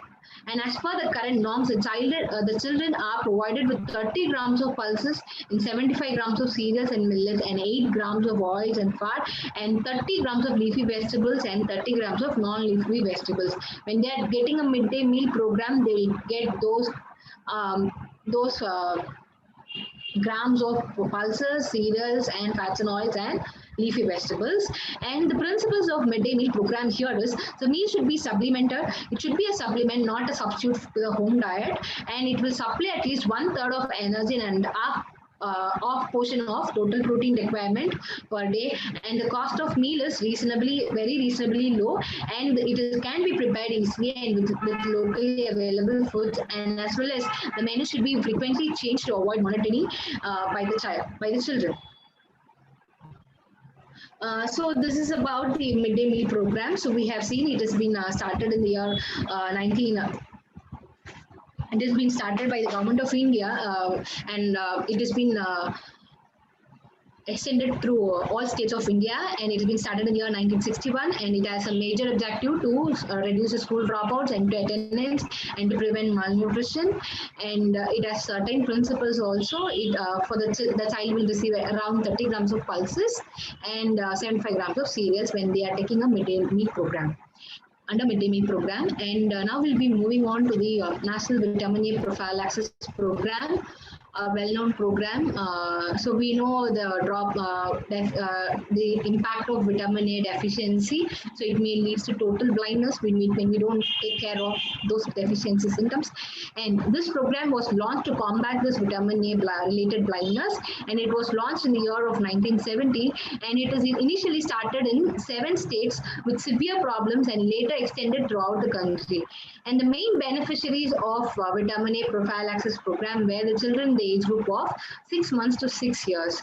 And the major objective of vitamin A prophylaxis is to reduce the disease and to prevent blindness due to vitamin A deficiency, and to decrease the commences of vitamin A deficiency from a current 0.6 to less than 0.5%. So what are the prophylactic dosage of vitamin A here? At the age of 9 months, so they'll be receiving at 1 lakh IU of vitamin A along with measles immunization. At the age of 16 to 18 months, they will be receiving 2 lakhs IU with the DPT booster, and up to 5 years, totally they will receive 2 lakh IU. It is an IU every 6 months. So the main strategy of this vitamin A prophylaxis program is to provide health and nutrition education, to encourage colostrum feeding, exclusive breastfeeding for the first 6 months, the introduction of complementary feeding thereafter, and adequate intake of vitamin A rich foods has been the main strategy of this prophylaxis program. And according to the National Nutrition Strategy by Niti Aayog of Government of India, so they have framed a strategy in the year of 2019. So they have what are those strategies are like promoting early initiation of breastfeeding within the first hour of birth, and eliminates feeding and exclusive breastfeeding for the first 6 months of life with appropriate complementary feeding after 6 months, and along with continued breastfeeding for 2 years or beyond. And dietary diversification, like expanding, educating them what are the types of vitamin A rich foods and what are the locally available vitamin A rich foods, and improving dietary intake of those vitamin A through behavioral change, communication, increasing production and consumption of vitamin A rich foods such as keratin rich yellow and orange fruits and vegetables and others, and as well as vitamin A supplementations also one of the strategy of Niti Aayog, and public health interventions such as common public health intervention of measles vaccination and control of diarrheal episodes, disease, and through adequate access to safe water and sanitation, and an integrated program approach also being framed by Niti Aayog under the National Nutrition Strategy. So this is about the vitamin A prophylaxis program, and now we'll be moving on to the National Nutritional Anemia Prophylaxis Program. So this program was launched in the year of 1970 under the fourth five-year plan by the Ministry of Health and Family Welfare, and the major targeted group here is infants of 6 to 12 months, school-going children of 6 to 10 years, and the adolescent age groups of 11 to 18 years, and which are those who are clinically found to be anemic. And the objective of this program is to prevent the national anemia in mothers and children. So under this program, the prophylaxis has been planned for different age groups. For the infant and child, so they will be receiving a liquid formulation which contains 20 milligram of elemental iron and 100 microgram of folic acid per ml. And for the children of 6 to 59 months, they will be receiving 20 milligram of elemental iron plus 100 microgram of folic acid for 100 days. And for the school-going children of 6 to 10 years of age, so they will be receiving 30 milligram of elemental iron plus 0.25 milligram of folic acid for 100 days, as well as the adolescent and adult who are pregnant, who are also pregnant and lactating women will also receive a prophylaxis of 100 milligram of elemental iron and 0.5 milligram of folic acid for 100 days. So this is a prophylaxis program which has been framed under National Anemia Control Program. So in regard to National Iron Plus initiatives, this is a broader umbrella where encompasses all the programs for all the categories of population for addressing anemia holistically. So here the intervention which has been planned for iron and folic acid supplementation and along with deworming will be done, and will be encouraging about consumption of iron-rich foods and iron and folic acid tablets, and along with albendazole, and use of iron fortified food will be encouraged in public health facilities, and also to test and treat nutritional anemias in school-going children in the age group of 10 to 19 years, and also the pregnant mothers, and to test and treat nutritional anemia, and especially to treat malaria or sickle cell anemia and etc. And also to prevent the delayed cord clamping at the institutional delivery. So these are the interventions which is being planned under National Iron Plus initiative. So under the Niti Aayog, the National Nutrition Strategy, which has been planned by 2020, it has some strategies like universal screening of all pregnant women for anemia, and appropriate treatment will be given for them, and also screening of children for anemia whenever possible, and appropriate treatment for those who found anemic, and for the reduction of prevalence of moderate and severe anemia by 1/3 in children, pregnant women, and as well as adolescent girls. So this is about the National Nutritional Anemia Prevention Program.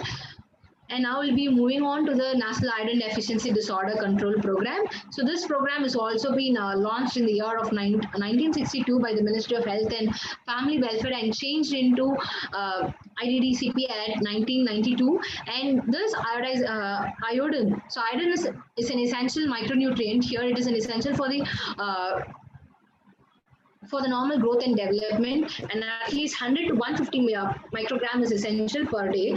And if there is a deficiency, it may lead to physical and mental health, and abortions, cretinism, stillbirth, deaf, mutism, squint, and various types of goiter.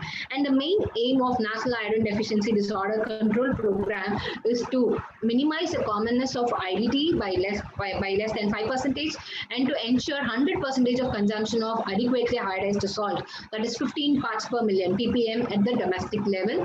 And the major objective of this IDDB-CP is to check the iodine deficiency disorder in the districts and to supply of iodized salt and resurvey to assess the impact of iodized salt after every 5 years, and laboratory monitoring of iodized salt and urinary iodine excretion, and awareness program for health education and publicity. So those are the major objectives of National Iodine Deficiency Disorder Control Program. What are the control measures which are under NIDD-CP is the activities are so iodization. So generally universal salt iodization program is being done. So that is a main key strategy of the control measures of NIDD-CP. And here under the Prevention of Food Adulteration Act, at the manufacturer level, less than 30 ppm is being used for the at the manufacturer level, and for the consumer's consumption, it is less than 15 parts per million of iodine has been fortified with the salt. And the second activity is survey. Once in 5 years, the data will be collected with the age group of 16 to 12 years, and they will be monitoring with the goiter rate and the salt adequacy. And the other activity of control measure is monitoring and reporting. Here the laboratory monitoring will be done, and in that estimation of iodine and salt, and estimation of urinary iodine content, and neonatal monitoring for thyroid stimulating hormones, those things will be monitored and be reporting for the successful universal iodization program.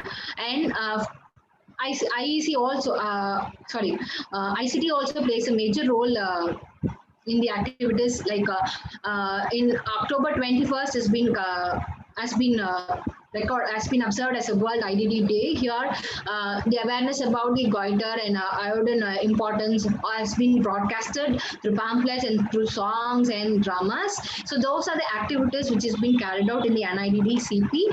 And after that, there is an achievement also been occurred. So they found that after the years, the total goiter rate in the entire country is reduced significantly, and also production of iodized salt also increased 65 lakhs metric ton, and as well as the consumption of adequately iodized salt at household level have been increased from 51% to 71% according to the report of NFHS NCEC report 2009. So what are the national nutrition strategy of Niti Aayog is universal household consumption of salt and iodine-rich foods, and special focus on for the pregnant women, young children, and through ICDS centers, and health and nutrition education related to iron and iodine and other nutrition-related education, and community-based monitoring through salt testing in schools, health centers, and panchayat. So here the aim will be to achieve universal access to adequately iodized salt by 2018, and to reduce prevalence of iodine deficiency disorders in the country to less than 5% by 2022. And also the other strategy of Niti Aayog is zinc deficiency control. So the major intervention will be the use of ORS with zinc supplementation for diarrheal management. So I came to my end of my session. So I just want to give a nutshell of my presentation. So today we have seen about the National Nutrition Program, and we have seen about the programs which has been initiated by the government, that is about integrated child development services, midday meal program, National Iodine Deficiency Disorder Control Program, and vitamin A prophylaxis program, and National Nutritional Anemia Prevalence Program is also there. So these are the major. There are many programs, but I want to focus on these five major programs. Still, we are combating with those malnutrition, and we are still facing many deficiency disorders. Though government have planned and executed many strategies and initiatives, but still we are facing a huge problem related to malnutrition. And during this pandemic, also we are facing too much of problems related to receiving of those supplements, because nowadays there are no schools. So people who depended on school lunch also could affected because of this pandemic, and many people who are suffering from poverty also been suffering with this malnutrition. So this is about the gist of National Nutrition Program. Thank you.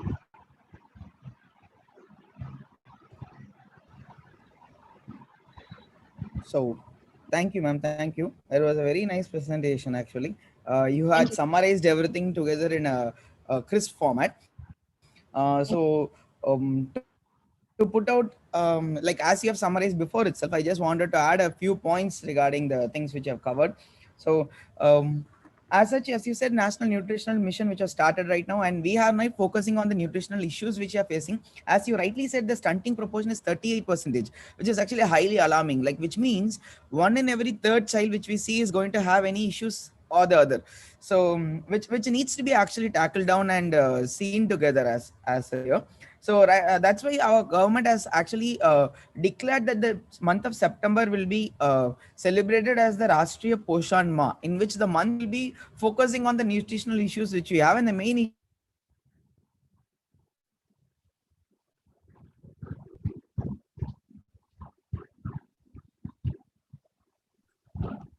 is Sir, sir, voice is not audible, sir. Sir, Satish, sir.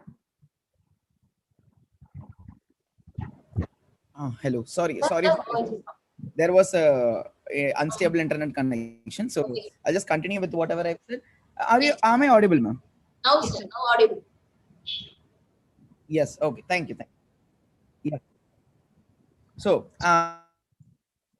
as I was saying, like the Poshan Abhiyan is the main scheme which the government has actually introduced, which is focusing on reduction in all these issues like stunting, undernutrition, anemia,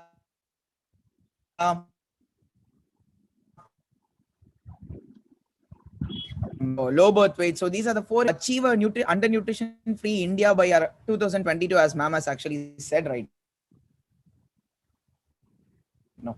So we have focused on like ICDS program, which is like a flagship program which was started long back, and we are functioning very well. Whatever indicators which have achieved till now is mainly because of the Sir, voice is breaking. Sir.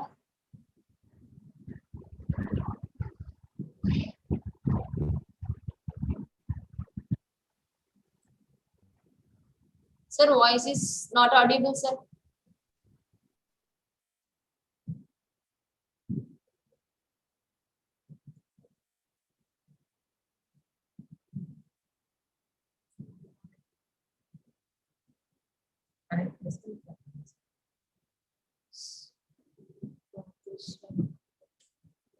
I think some network issues, sir, is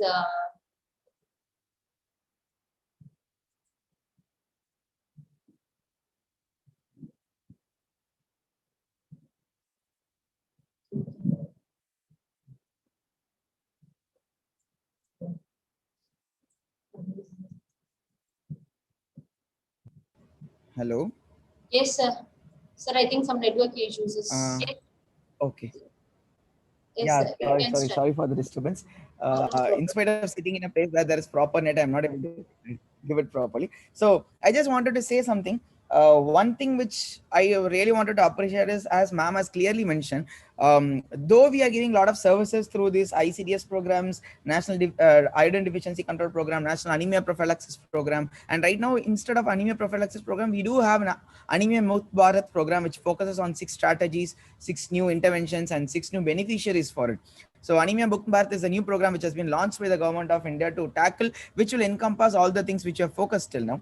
And as ma'am rightly stated, like in spite of all these efforts being taken, are we giving out these things or to the beneficiaries at this time of a pandemic during the second wave? So there was actually a very good point that was raised by ma'am, which needs to be actually focused and which needs to be addressed actually, because there are a lot of children who are actually dependent on all these things which are services which are availing from the government.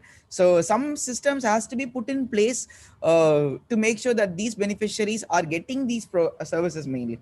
So I think by then, like there was a very nice presentation too, and I would like to call upon the next presenter if they are available in the queue. Like, Yes, sir, sir is available. Sir. and yeah, okay, ma'am. So I like to call upon Mr. Rama Prabhu sir. Sir is currently the associate professor in the Department of Community Health and Nutrition in IJNC Puducherry. Sir, yeah, sir, you can continue, sir. Good morning, sir. Thank you, sir. Audible? Voice audible? Sir, a little bit breaking, sir. Sir, my voice is, It, voice is audible. yeah, I it's a think little breaking, sir. it's instantly, yeah. Sir, voice is audible. Internet. Yeah, it's audible now, sir. Okay, sir, and thank you for giving opportunity organizing chairperson and organizing secretary for new next.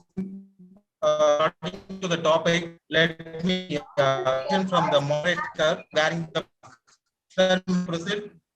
Ram Prabhu, your voice is not. Satish sir. Your voice is not It is a little breaking, sir. breaking. You can able. Let me. The internet connection is not in stable. Wait for.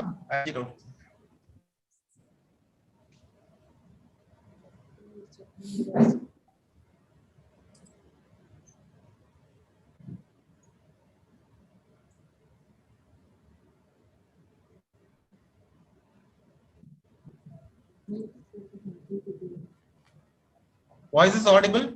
Yes. Okay, fine. So, very good morning, one and all. First, I make my thanks to organizing chairperson and organizing secretary for inviting me for deliberating the topic on new national health programs. Before heading to the topic, I take permission from the chair, moderator chair, Dr. Satish, to permit me to go with the topic without wearing mask. Sir, can I proceed? Absolutely, sir. Absolutely, sir. Thank you. Because I'm talking about communicable disease, now it's very necessary to wear the mask. But unfortunately, by wearing mask, it is unable to make me go for a presentation for at least for 20 minutes. So I take my mask. But remember, soap, mask, and social distancing is utmost important at the present level because prevention is better than cure. So by taking this message, by telling this message, we'll head into the topic. So the topic is about the new national health programs. So it's better to have rather than as a new, we can take it as an update on national health programs. Okay, that will be a better option because the topic allotted for me is about communicable disease. So in communicable disease, we have a lot of topics to be covered.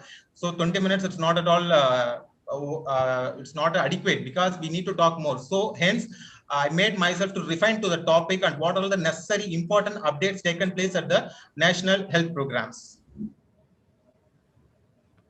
So first point is like what is the main aim to achieve health? Okay, it's by improving the host resistance to environmental hazards and to improve the environmental safety and by improving the health systems which is designed to increase the likelihood, efficiency and the effectiveness of the first two goals. So that is the main importance of achieving the health. And what the reason for starting having the national programs? Because we need to have a national program because the disease burden is high and it's a geographical spread and it's a proven strategies for prevention and control and adequate infrastructure is in place and resource for program implementations are available. And this is the reason we should have a national health programs. And coming to the first program, the first update, what the update taken place in the national program is about integrated disease surveillance program, that is IDSP. The main objective of this IDSP is to strengthen or to maintain decentralized laboratory-based IT-enabled disease surveillance system for epidemic-prone disease to monitor disease trends and to detect and respond to outbreaks in early rising phase through a trained rapid response team, okay, that we call it as a RRTs. And the program component, if you see, it's about the integration and decentralization of surveillance activities through the establishment of surveillance units at the center, state, and district level, and about the human resources development, training of state surveillance officers, district surveillance officers, and about rapid response teams and other medical paramedical staffs on principles of disease surveillance, and use of information communication technology for the purpose of collection, collation, compilation, analysis, and dissemination of data, and strengthening of public health laboratories and intersectoral coordination for zoonotic disease. So these are the main program components of IDSP, that is Integrated Disease Surveillance Program.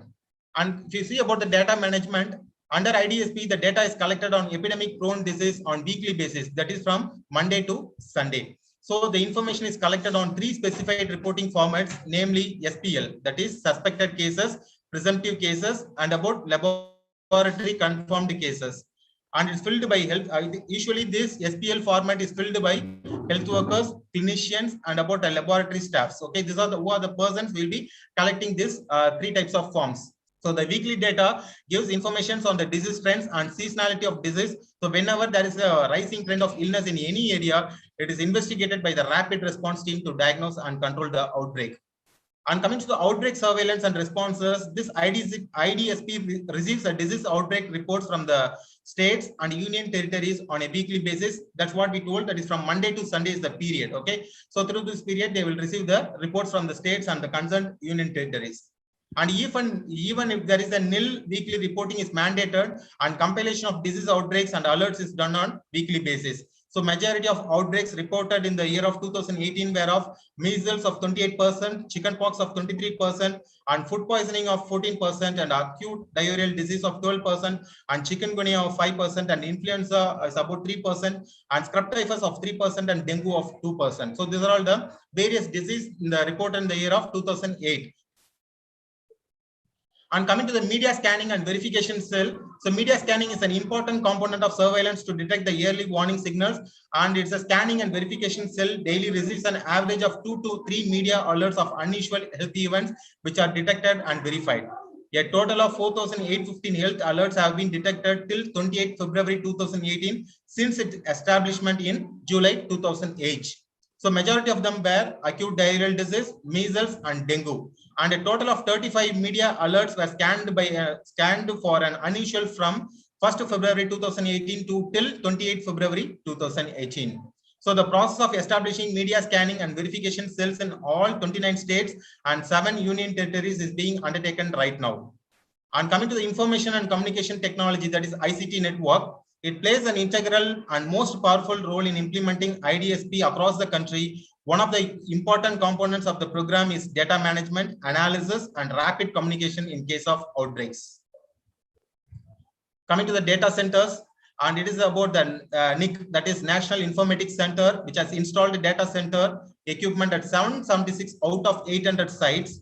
And the objective of this data center is online data entry for speedy data transmission from districts. Okay, and coming to the training center, this NIC training center equipments have been installed at 378 out of 400 sites, and state to district communication is possible by National Informatics Center's e-learning portal. That is the e-learning portal. Web address is given http://elearning.nic.in or bot/LMS. Okay, so it has the facility in managing the live virtual classroom training and also e-learning, interactive electronic discussion, chat rooms, and reviewing and monitoring the program related activities. So that is the main purpose of this National Informatics Center of Training Center. And training center situated at ISRO, that is Indian Space Research Organization, has installed training center at 367 out of 400 sites, such as that EduSat and VSat satellite connectivity is not available since September 2010. Recently, ISRO has allocated the bandwidth and started the migration of network from GSAT-3 to GSAT-12 to restart the satellite connectivity. And about coming to the SHOC, that is a Strategic Health Operations Center, which is established at National Communicable Disease Center, that is NCDC. And coming to the IDSP portal, it is a one-stop portal which has the facilities for data entry, viewing reports, outbreak reporting, data analysis, training modules, and resource related to disease surveillance. And about 96% of districts are now reporting a disease surveillance data in portal. And if you see this training of IDSP is under 3-tiered. One is master trainers at the state and district surveillance officers, and RRT, that is rapid response team members, are trained at identified national level institutes. And the medical officers and district lab technicians are trained by master trainers at the state level. And health workers and lab technicians at assistants at peripheral institutions are trained by district surveillance officers. So these are the 3-tier level where they have been trained. Okay. And coming to the strengthening of laboratories, sorry. Next program is about Guinea worm eradication program. So Guinea worm eradication program in India, okay, mainly it encouraged the success of smallpox eradication. The Ministry of Health and Family Welfare, the Government of India, launched the National Guinea worm eradication program in the year of 83 to 84 as a centrally sponsored scheme on a 50-50 sharing basis between center and state with the objective of eradicating Guinea worm disease from the country. So the National Institute of Communicable Disease at Delhi was designated as the nodal agency for planning, coordination, guidance, and evaluation of Guinea worm eradication program in the country. And it was implemented by the endemic state health directorates through the primary healthcare system and the Ministry of Rural Development, Government of India, State Public Health Engineering Department, and the Rajiv Gandhi National Drinking Water Mission for rural water supply assisted the program in the provision and maintenance of safe drinking water supplies and conversion of unsafe drinking water sources on priority in the Guinea worm affected areas. So towards certification of eradication, a National Commission for Certification of Guinea worm eradication was set up by the Ministry of Health and Family Welfare.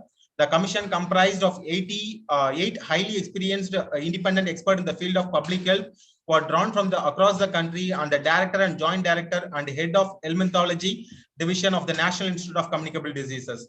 So the country completed 3 years of Guinea worm disease-free period in the year of July 1999. Subsequently, International Certification Team, that is ICT, from International Commission for Certification of Draconiasis Eradication, who visited India from 9th to 25th November in the year of 1999 to assess the status of Guinea worm disease in the country and to prepare a report of presentation in the International Commission at Geneva. So the International Certification Team presented its report on Guinea worm disease status in India to ICSEDE in the meeting held in February 2000 in Geneva. On the basis of ICT report, India was declared as Guinea worm disease-free country in this meeting. So keeping in view that the global eradication of Guinea worm disease has not been achieved, the states are continuing the routine surveillance for the disease. Still, global eradication is achieved. Only the Guinea worm eradication program is achieved in India. And that's about the Guinea worm eradication program. See, we are all seeing only the important updates which was taken in the programs. Okay, and the next program is about national program on containment of antimicrobial resistance, that is AMR. The main objective of this program is establishing a laboratory-based AMR surveillance system in the country to generate quality data on antimicrobial resistance and carrying out the surveillance of antimicrobial usage in the different healthcare settings, and strengthen the infection control practices and promote rational use of antimicrobial through antimicrobial stewardship activities, and generate awareness amongst healthcare providers and community on antimicrobial resistance and rational use of antimicrobials. So activities carried out under the program whereas AMR surveillance. So under this program, National Antimicrobial Surveillance Network has been established to determine the magnitude and trends of AMR in different geographical regions of the country. The network labs under National Antimicrobial Surveillance Net are required to submit AMR surveillance data of 7 priority bacterial pathogens of public health importance. So the 7 important bacterial pathogens are Klebsiella, E. coli, Staphylococcus aureus, Enterococcus, Pseudomonas, Azotobacter, Salmonella enterica, and serotypes of typhi and paratyphi. So these are the 7 bacterial pathogens which has the more public health importance, has to be noted under the AMR surveillance. And a common verified, the national treatment guidelines includes a common unified national treatment guidelines for antimicrobial use in the infectious disease has been released and uploaded on the website. And it serves as a guide to all the hospitals to formulate their own guidelines on basis of which physicians will be trained. So once you click on to the particular website, you can able to have that particular website and the guidelines for the antimicrobial use of infectious disease. And infection control and control guidelines and surveillance of healthcare associated infection. So national guidelines for infection prevention and control in healthcare facilities have been developed with support from WHO and have been disseminated to various stakeholders and also unloaded on NCDC website. You can able to access the guidelines under the NCDC website. So what are the IEC activities carried out? The various IEC activities are conducted round the year, including quiz competition in schools, public lectures, and in academic institutions, radio programs, participation in health fairs, etc. And review meetings, trainings, and workshop. The network labs are provided training on WhoNet software and on-site support through various site visits. And all labs are trained for microbroth dilution testing and for colistin and vancomycin. And coming to the strengthening the laboratory capacity for AMR detection is, during on-site visit, the lab capacity is assessed and hand-holding is done for strengthening the internal quality control and proficiency testing in these labs. 1% resistant strains are to be submitted every quarter by the sites of confirmation to NCDC. Could you able to follow me? Sir, yes, sir. Yes, Okay, yes. thank you. Thank you. And next is about the yaws eradication program.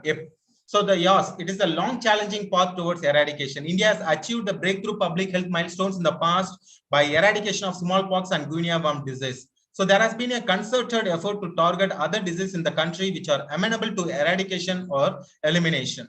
So yaws has been the target since decades, and particularly after the inception of yaws eradication program since 1996 to 97.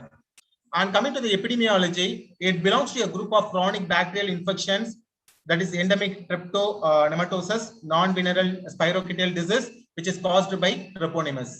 It is usually prevalent among the people living in primitive areas, unhygienic conditions in hot and humid areas like those who found in the tropical countries. And mode of transmission, the yaws is transmitted by direct, that is person-to-person contact with the exudates and serum from infectious lesion, and the total duration of infectiousness for an untreated yaws patient, including relapse, is probably of order of 12 to 18 months. And coming to the clinical manifestation, so after the bacterium has penetrated into the skin within a period of 3 to 4 weeks, a range of 10 to 90 days, okay, yearly lesion appears near to the infection area, and yearly secondary lesion appears usually after an interval of 6 to 16 weeks or even up to 2 years of the primary lesion.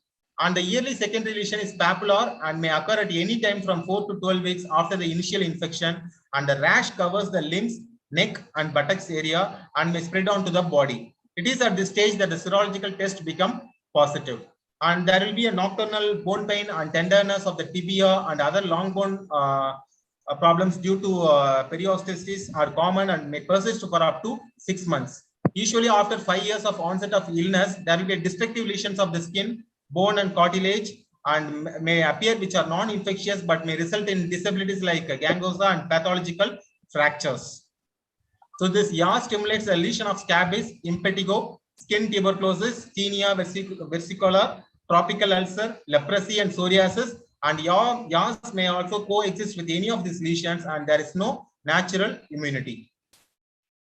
And coming to the diagnosis part, since the most latent and incubating cases are found in the clusters around an infectious case and can usually be diagnosed by epidemiological tracing, and commonly used test or venereal disease BDRL test and a rapid plasma reagent RPR test, which are inexpensive and rapid and simple to perform. It takes time for seropositivity to appear after the onset of disease, and initial case may be seronegative.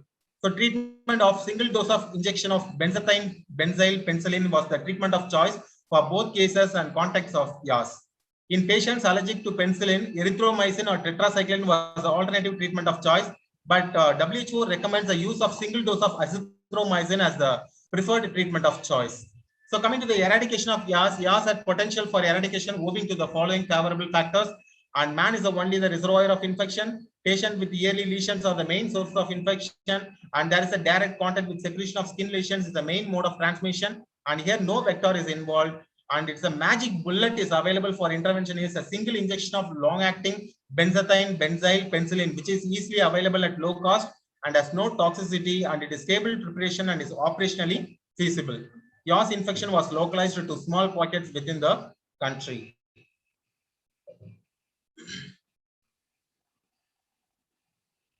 And coming to the objective of this program were to achieve the cessation of transmission of yaws in the country, that is defined as a nil reporting of new yaws cases, and eradication of yaws defined as absence of new cases for a continuous period of 3 years, which is supported by absence of evidence of transmission through sero survey among under 5 children, that is no sero reactivity to RPR BDRL in the less than 5 years of children. The program strategy which is adapted to achieve this objective is creating yaws consciousness and awareness in health professionals and community members, and trained manpower development, detection and treatment of cases and contacts, monitoring and evaluation, and IEC activities harnessing multi-sectorial approach. So this is about the yaws eradication program. And coming to the journey from elimination to eradication. So in post-elimination phase, apart from ongoing activity, 3 new activities were started. That is zero survey among children to assess cessation of transmission of infection for 3 to 5 years, rumor reporting, investigation and cash incentive scheme to encourage voluntary reporting of the cases by the community, and WHO was approached for the certification of yaws eradication. So in this context, WHO sent an international verification team of experts for assessment of yaws free status of India during 4th to 17th October of 2015. So based on this recommendation of the IVT, WHO Director General declared India free of yaws at Geneva on 5th May 2016. So declaration of yaws free India achieved in the year of 14th July 2016. And coming to the National Viral Hepatitis Surveillance Program, the main objective is to establish a laboratory network for laboratory-based surveillance of viral hepatitis in different geographical locations of India, and to ascertain the prevalence of different types of viral hepatitis in different zones of the country, and to provide laboratory support for outbreak investigation of hepatitis through established network of laboratories, and to develop technical material for generating awareness among healthcare providers and in the community about waterborne and bloodborne hepatitis. So the main target of this establishment of laboratory-based surveillance for viral hepatitis in the country for collection of data and development of testing and surveillance guidelines and its dissemination, and a network of laboratories with quality testing for hepatitis markers will be established covering the entire country, and training of manpower or healthcare providers in 10 regional labs, which includes NCDC, that is National Communicable Disease Center, with the reference lab, and development of IEC for providers and community, establishment of baseline data for hepatitis to see what the impact has getting happened. And next is about the National Rabies Control Program, NRCP. So the main objective of this, the training of healthcare professionals on appropriate animal bite management and rabies exposure prophylaxis. So advocacy for state to adapt, implement intradermal route for post-exposure prophylaxis for animal bite victims and pre-exposure prophylaxis for high-risk categories. So strengthen the human rabies surveillance system and strengthening of regional laboratories under NRCP for rabies diagnosis, and creating awareness in the community through advocacy and communication and social mobilization. So under 12th 5-year plan, so National Rabies Control Program has been approved, and the NRCP has both human and animal health components, which has that the human component is about, which is being implemented in all states and union territories, and National Center for the Disease Control is the nodal agency for the human component of the program. The strategies of the human component are training of health professionals, implementing use of intradermal route of inoculation of cell culture vaccines, strengthening of surveillance of human rabies, information, education and communication, so laboratory strengthening. And coming to the animal component, which is being pilot or tested in the state of Haryana and Chennai, the Animal Welfare Board of India and Ministry of Environment and Forest is the nodal agency for the animal component of the program. And these strategies of the animal component includes population survey of dogs, mass vaccination of dogs, and dogs population management. This is about the human components and animal components.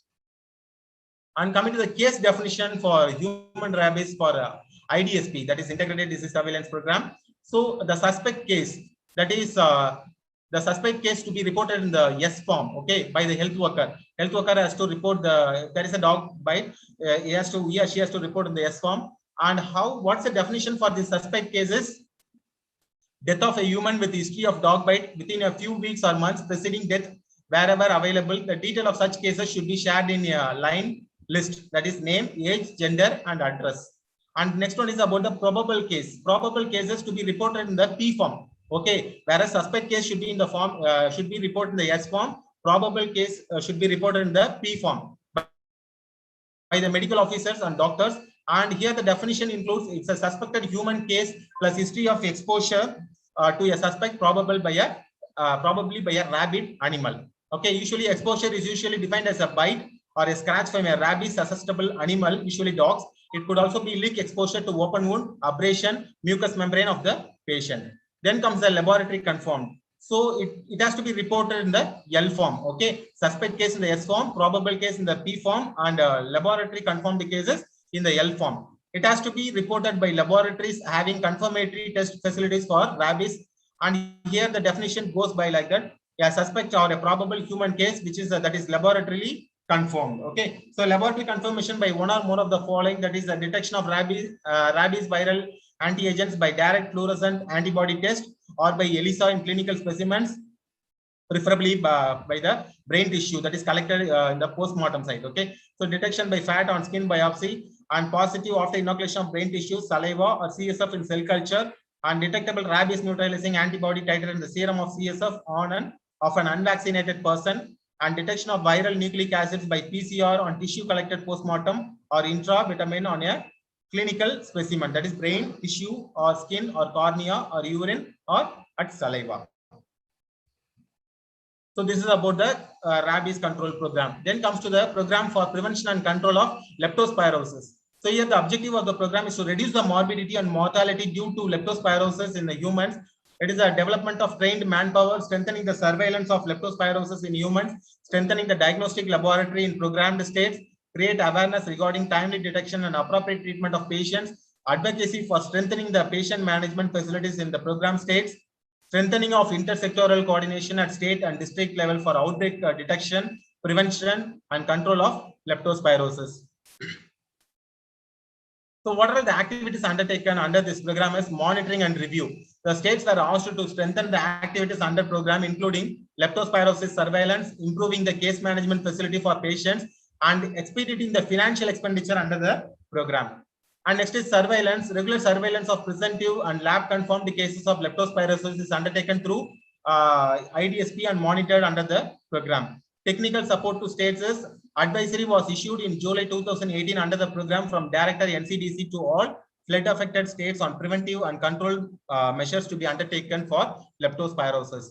So coming to the IEC activities, that is through radio sports and radio jingle, it has been the program for prevention and control of leptospirosis based on the IEC activities. And coming to intersectoral coordination, it's a follow-up is being done with the state to constitute and operationalize the state and district level zoonotic committees for One Health for prevention and control of zoonotic disease, including leptospirosis. Financial support to state is approved from Ministry and IFT for fund transfer amounting to 52 lakhs to states, that is especially to Kerala and Gujarat, that is the most vulnerable state. Obtained, however, the fund transfer could not be completed in the year of 18 to 19. The next program is intersectoral coordination for prevention and control of zoonotic disease. So here the program for intersectoral coordination and control of zoonotic disease was approved in the 12th 5-year plan, that is from 2012 to 17. The main objective is to strengthen the intersectoral for prevention and control of zoonotic disease of public health importance is strategies of the program, whereas strengthening of intersectoral coordination between medical, veterinary, wildlife sector, and various relevant stakeholders for prevention and control of zoonotic disease, trained manpower development, sensitization of professionals in various sectors, and IEC to create awareness among community. And the program is continuing under umbrella scheme of NCDC. Okay, it comes under the scheme of NCDC. And the proposed outlay for the program during 17-18 is till 19-20 is about rupees 8.26 crores have been allocated for this program for making the program for intersectoral coordination of prevention and control of zoonotic disease. So what are the activities undertaken under this program is intersectoral coordination to institutionalize the One Health approach at the national level. Under the state and district level initiatives, 14 states constituted state level zoonosis committee for intersectoral coordination for prevention and control of zoonosis, and formation of district level committee zoonosis committees under progress. And coming to technical support activities, organized a 2-day national multi-stakeholder technical workshop for strengthening the intersectoral coordination for prevention and control of zoonotic disease. And the IEC activities was carried out, made with all states and union territories to observe the World Zoonosis Day, which is observed for raising awareness for medical and veterinary professionals. So capacity building of states is more important. Okay, here 11 regional coordinators from the medical, veterinary colleges, institutions under the programs have been identified, and by the approval of ministry. Under IDSP program for intersectoral coordination, 13 states and union territories have appointed veterinary consultant, and 22 states and UTs out of 36 have established RRT, that is rapid response teams, and 374 districts have established rapid response teams. And next we have to talk about the important thing now we are facing in the pandemic, right? So so far Government of India has not initiated any program, only the protocol and various guidelines have been followed by the Government of India. but we'll see about what are all the basic things about the tuberculosis and COVID-19. It's a dual burden. Okay, in India, the tuberculosis and COVID-19 is now it's a dual burden which we are facing and challenging. The tuberculosis and COVID-19 are both infectious disease that attack primarily the lungs. Both diseases have similar symptoms such as cough, fever, and difficulty breathing. And TB, however, has a longer incubation period with a slower onset of disease. While experience on COVID-19 infection in TB patients remains limited, it is anticipated that people ill with both TB and COVID-19 may have poorer treatment outcome, especially if TB treatment is interrupted. TB patients should take precaution as advised by health authorities to be protected from COVID-19 and continue their TB treatment as prescribed. And continuity essential TB services during COVID-19 pandemic is health services, including national program to combat TB, need to be actively engaged in ensuring the effective and rapid response to COVID-19 while ensuring that the TB services are maintained. A WHO Global TB program along with WHO regional and country officers has been developed an information note to assist the health authorities in doing so. And coming to the prevention part, measures must be put in place to limit transmission of TB and COVID-19 in concrete settings and healthcare facilities as per the WHO guidelines has to be followed in case of prevention strategies. And diagnosis part, accurate diagnostic tests are essential for both TB and COVID-19. TB laboratory networks have been established in countries with support of WHO and international partners. So this network as well as specimen transportation mechanism could also be used for COVID-19 diagnosis and surveillance. So treatment and care, this TB program staff with their experience and capacity, including in active case finding and contact tracing, as well as place to share knowledge, expertise, and to provide technical and logistical support. Use of this digital health technology should be intensified to support the patients and programs through improved communications, counseling, care, and information management, among other benefits. And as far as human resources, this respiratory physicians, pulmonology staff of all grades, the TB specialists and health workers at the primary healthcare level may be points of reference for patients with pulmonary complications of COVID-19. And to throw some highlight about this coronavirus treatment acceleration program, this CTAP, it was not introduced by the government of India, but US Food and Drug Administration evolved this program, that is CTAP, that is coronavirus treatment acceleration program. Just I will show some highlight about this CTAP. What is CTAP? CTAP is nothing but the Food and Drug Administration has created a special emergency program for possible coronavirus therapy. The coronavirus treatment acceleration program uses very available method to move new treatments to patients as quickly as possible, while at the same time finding out whether they are helpful or harmful. We continue to support trials that are testing new treatments for COVID so that they gain valuable knowledge about their safety and effectiveness. So if you see the CTAP dashboard, this dashboard provides a snapshot of development of potential COVID-19 therapeutics, that is giving the urgent nature of the pandemic and the number of companies and researchers developing COVID-19 related therapies, which follows the numbers may change frequently. And this FDA will update these numbers monthly. So you can see watch this website, CTAP website. So it will be very interesting. Because I can't explain everything in this within the short span of time. So once we get time, you can go and refer this coronavirus treatment acceleration program. It's a beautiful program implemented. It's easy to identify the peoples and what are the updates happening. And as of us coming to the government of India, what are the various guidelines has been followed and various guidelines put forth by the National Center for Disease Control, that is COVID-19 School Infection Prevention and Control and Preparedness Assessment Tool, and COVID-19 Discharge Policy, CPCB guidelines for disposal of COVID-19, revised guidelines of quarantine facilities, home quarantine guidelines, and about home care guidelines, and guidelines on clinical management of severe acute respiratory illness. So these are the various guidelines has been developed by NCDC. Apart from this, the Ministry of Health and Family Welfare, they made lot of infographics, lot of information. The people who are coming for the travelers information, who are going to the foreign countries, all guidelines and protocols have been followed. So everything we have to keep updating to what is happening in the process of this COVID-19 protocol. Okay. So this is about the various health programs updates taken place.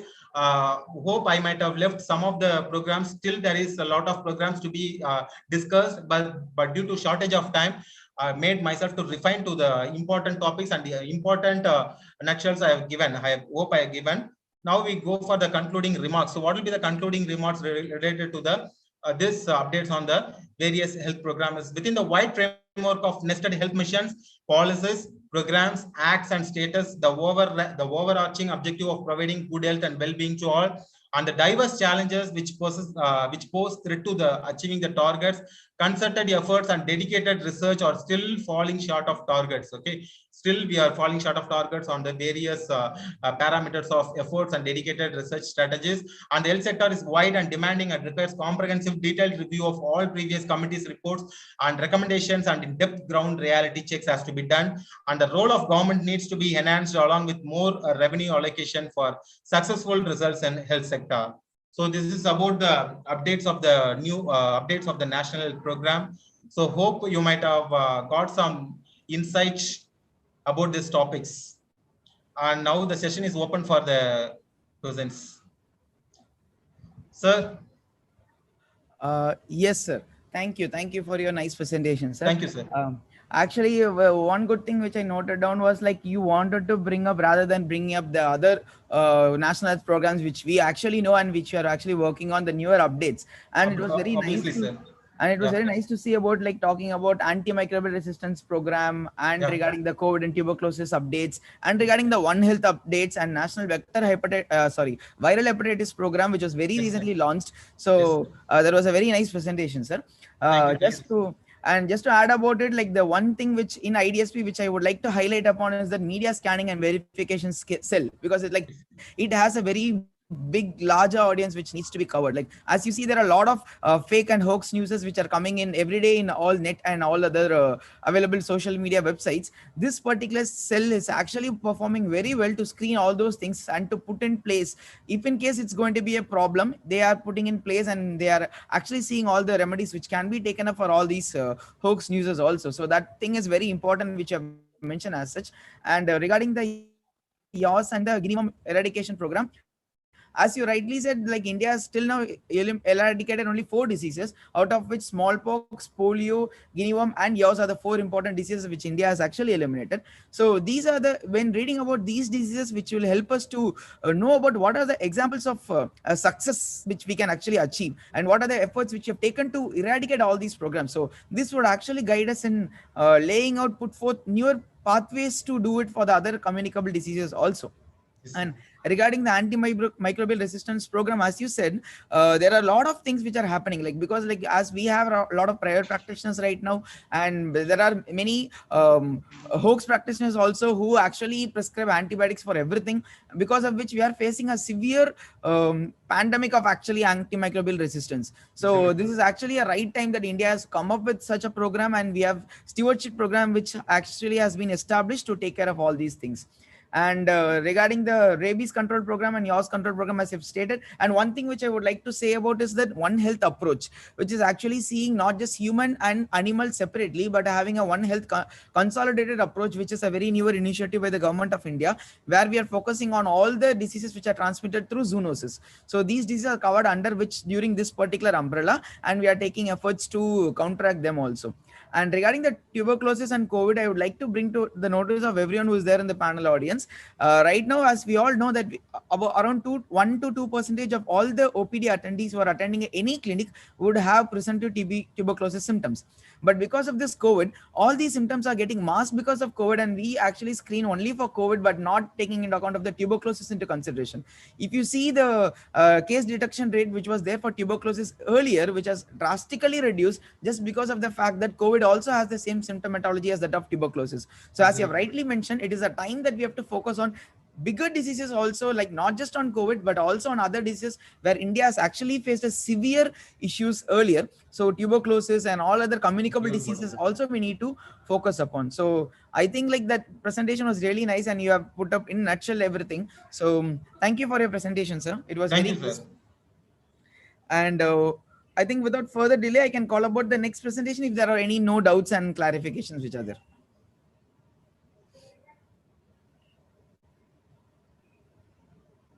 Yes, sir, we can start. Okay.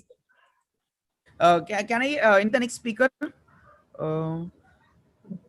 Merlin, ma'am. Yes, ma'am. So the next topic will be on non-communicable diseases, and it will be presented by Mrs. Merlin Rajakumari. Ma'am is currently working as assistant professor in the College of Nursing in PIMS, Puducherry. Ma'am, if you are there, we are eagerly waiting for your presentation. Yeah, good morning, everyone. Good morning, ma'am. Ma'am, you can share your slide. Sir, you can start your share, sir. Ram Professor. Yes, ma'am. I'll stop. You can start. Ma'am, you can share.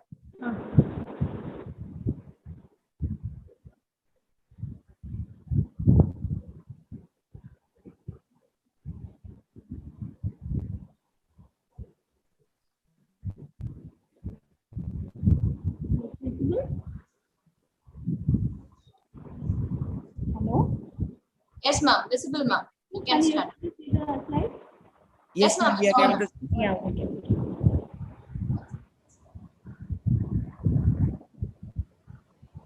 Okay, good morning, everyone. So first of all, I take this opportunity to thank the management of VM College of Nursing, Principal Ma'am, and the organizing members of this panel discussion, then moderator, sir. So first of all, I thank everyone for giving me this opportunity to present my topic in this panel section. So we'll start session. So my topic is new national health programs on NCDs. So objectives of this session: so definition, problem statement, list of NCDs, key facts on global burden of non-communicable diseases, burden of non-communicable disease in India, risk factors, then various national health programs, global targets, supportive literatures.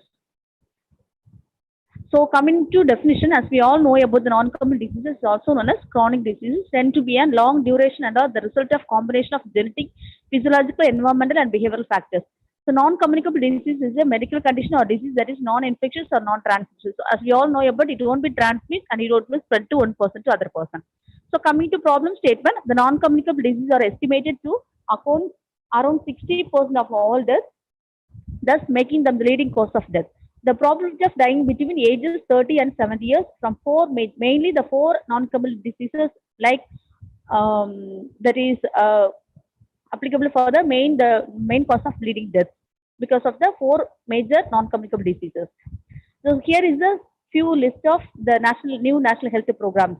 National Program for Prevention and Control of Cancer, Diabetes, Cardiovascular Disease and Stroke, the National Program for Control of Blindness and Visual Impairment, National Mental Health Program, National Program for Health Care of Elderly, National Program for the Prevention and Control of Deafness, National Tobacco Control Program, National Oral Health Program, National Program for Palliative Care, National Program for Prevention and Management of Burns Injuries, another non-communicable disease control program like iodine deficiency disorder program, then National Program for Prevention and Control of Fluorosis.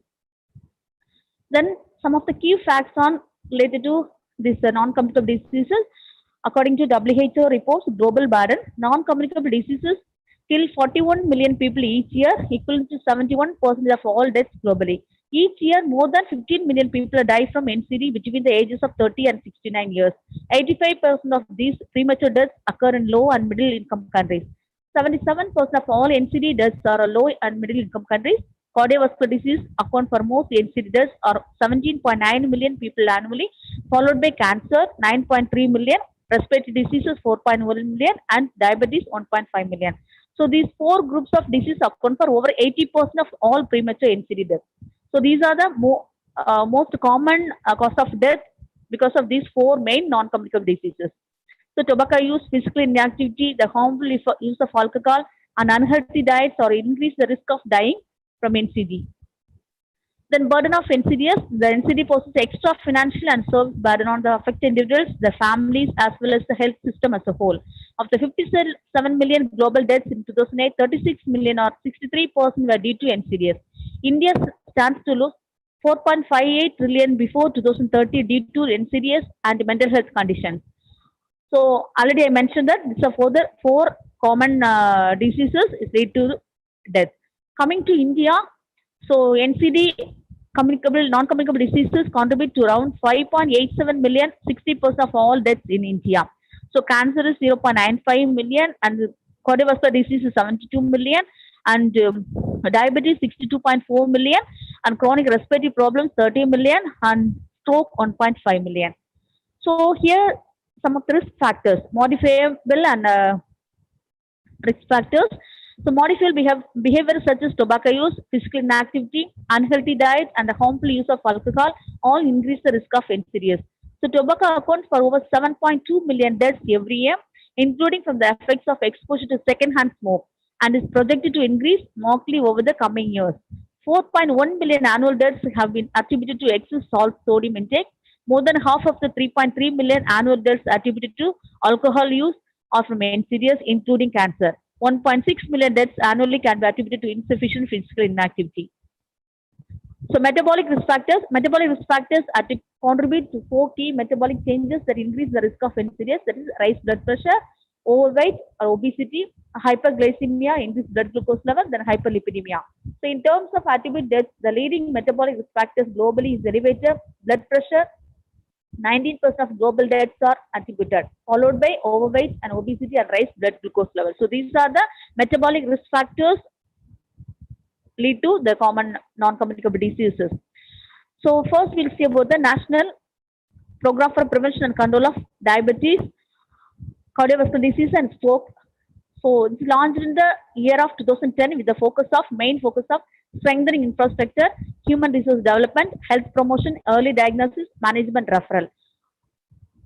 So modified strategies. So modified strategies comes under this program. First one, health promotion through behavioral changes. So health promotion, we have to give specific protection and health promotion at the early stage, primary level prevention. Okay, so we can use all kinds of factors to give proper awareness to the public. Conduct outreach programs or conduct health screening, health camps to the public, management of NCDs through early diagnosis, treatment and follow-up through setting up of NCD clinics. So build capacity at various levels of healthcare prevention, provide support for diagnosis and cost-effective treatment of all levels, then provide support for development of diabetes NCD surveillance. So achievements comes under, what are the achievements they achieved comes under this program? Infrastructure, setting up of NCD clinics, district hospitals, community health centers, cardiac care units, daycare centers of cancer chemotherapy, then opportunity screening setting designed at NCD clinics, population-based screening, utilizing service of frontline health and community workers. So here achievement of the NCD clinics around 298 districts, 298 NCD cells and 293 NCD clinics are available, they are achieved. Then 103 cardiac unit centers they formed and 64 daycare centers also they formed. The national level training of trainers, social media to generate awareness among the public, then mobile technology to promote adherence of treatment. The integration of AYUSH with the, so mainly, so now they have achieved one of the achievement, all the NCDS program they have integrated with the AYUSH. So integrated allopathy system and NPCDCS, integrated yoga, diagnostic and drug facilities. So free of cost of drug diagnostic facilities, as well as they are providing free of cost with the drug facilities in the NCD clinics. The National Program of Mental Health. So the Government of India has launched the National Program of Mental Health in the year 1982 with the objectives of to ensure the availability and accessibility of minimum mental health care for all in the foreseeable future, particularly to the most vulnerable and underprivileged section of the population. Second, to encourage the application of mental health knowledge in general healthcare and in social development, to promote community participation in the mental health service development and to stimulate efforts towards self-help in the community. So National Mental Health Program has got components. These are the components: treatment of mentally ill, rehabilitation, prevention and promotion of positive mental health, follow-up of treated cases, IEC, then the mental health counseling started, implemented in schools and colleges, and suicidal prevention. So strategies comes under the National Mental Health Program. Integration of mental health into primary health care through the National Mental Health Program. Provision of tertiary care institutions for treatment of mental disorders. So mental health wing they have started in the all tertiary hospitals. Then eradicating stigmatization of mentally ill patients and protecting their rights through regulatory institutions like the Central Mental Health Authority and State Mental Health Authority. So the district mental health program was based on Bellary model with the following components: so early diagnosis and treatment, training and importing short-term training program for the all healthcare workers and under guidance of the specialists. The healthcare workers are being trained to identify mentally ill person. IEC given to the public awareness, monitoring the purpose of simple record keeping. So National Mental Health Program got the new service principles development, interventional partnership, early intervention, positive outcomes, and evidence-based practices. So the research-oriented practices also they started to implement the national mental health program. So comes under achievements of this national mental health program, funding 1,000 crores, the threefold increase from the previous 5-year plan, manpower development, 1,756 qualified mental health professionals are coming annually, modernization of state-run mental health, integrate with the NRHM, skill training and counseling in schools and colleges, workplace risk management, then suicide prevention, research, IEC, then public-private partnership, then monitor, implementation and evaluation. So these are the certain achievements achievements they got under the National Mental Health Program. Causes for the treatment gap. What are the reasons developing the treatment gap for the reasons? First one, poor awareness about symptoms of mental illness, myths and stigma related to it, lack of knowledge on the treatment availability and potential benefits of seeking treatment. Okay, so these are the common reasons we have a treatment gap in the National Mental Health Program. So we have to give the proper awareness to the public. So they all have to mental health applications to be applied, the proper knowledge to be applied, and everyone has to know about the what are the facilities are available in the mental health facilities are available in all levels, and what are the treatment modalities are available in the all, especially in the super special tertiary level hospitals. So everything we need to give some proper awareness to the public so that they can able to get a proper treatment. The National Program for Health Care of Elderly. Keeping in view of the health status of the older person, the recommendations made in the National Policy on Older Person as well as the state obligation under the Maintenance and Welfare of Parents and Senior Citizens Act 2007, the Ministry of Health and Family Welfare launched the National Program for the Health Care of Elderly during the year 2010. So main agenda for the health care of the elderly, geriatric ward for elderly at all district hospitals, treatment facilities for chronic, terminal and degenerative diseases, providing improved medical facilities at community health centers and primary health centers and mobile clinics, inclusion of geriatric care in the syllabus of medical courses, including course for nurses, so that the health workers or nursing profession or medical profession, they can able to update their knowledge. So it can be incorporated in the curriculum so that they can able to know about the care of geriatric and what are the management to be provided for the geriatric. All should know it has to be included in the curriculum. So reservation and beds of elderly in public hospitals, training of geriatric caregivers, research institutes for chronic elderly researchers, dementia and Alzheimer. So main strategies comes under this program: preventing and promoting care, management of illness, health manpower and development of geriatric services, medical rehabilitation and therapeutic intervention, IEC. The major government initiatives, so National Policy on Older Persons 1999, recommended by Working Group of Planning Commission 2006 for National Program, Maintenance and Welfare of Parents and Senior Citizens Act 2007, announcement of National Program for Health Care of Elderly during Budget Speech 2008-9, approval of National Program for Health Care of Elderly by Ministry of Finance June 2002. So these are the major initiatives as taken by government. So major constraints for geriatric healthcare: lack of specialized and trained manpower, no dedicated healthcare infrastructure. Geriatrics not at a popular specialty one. So geriatric is not at a popular specialty one. Is not come so far. Okay, so slowly they are introducing or implementing the geriatric care facilities, and it has to be incorporated in the geriatric hospital, the tertiary hospitals. The National Program for Prevention and Control of Deafness. So hearing loss is the most common sensory deficit in a human today. 63 million people who are suffering from significant auditory impairment. Estimated prevalence is 6.3% in Indian population, according to WHO. So as per National Sample Survey Office survey, currently there are 291 persons per 1 lakh population who are suffering from severe to profound hearing loss. Of this, large percentage is children between the ages of 0 to 14 years. So objectives of this program: to prevent the avoidable hearing loss on account of disease or injury, early identification, diagnosis and treatment of ear problems, response for hearing loss and deafness, to medically rehabilitate persons of all age groups suffering with deafness, to strengthen the existing intersectoral linkage for continuity of the rehabilitation program for persons with deafness, to develop institutional capacity for ear care service by providing support for equipment and material for and training personnel. The components of this program: manpower training and development, capacity building should be developed at all levels of prevention, service provision including rehabilitation, awareness generation through IEC, activities and monitoring, finally monitoring and evaluation. Strategies strengthen the service delivery, including rehabilitation, to develop human resources for year care, to promote outreach activities and public awareness through innovative IEC strategies, which spend emphasis on prevention of deafness.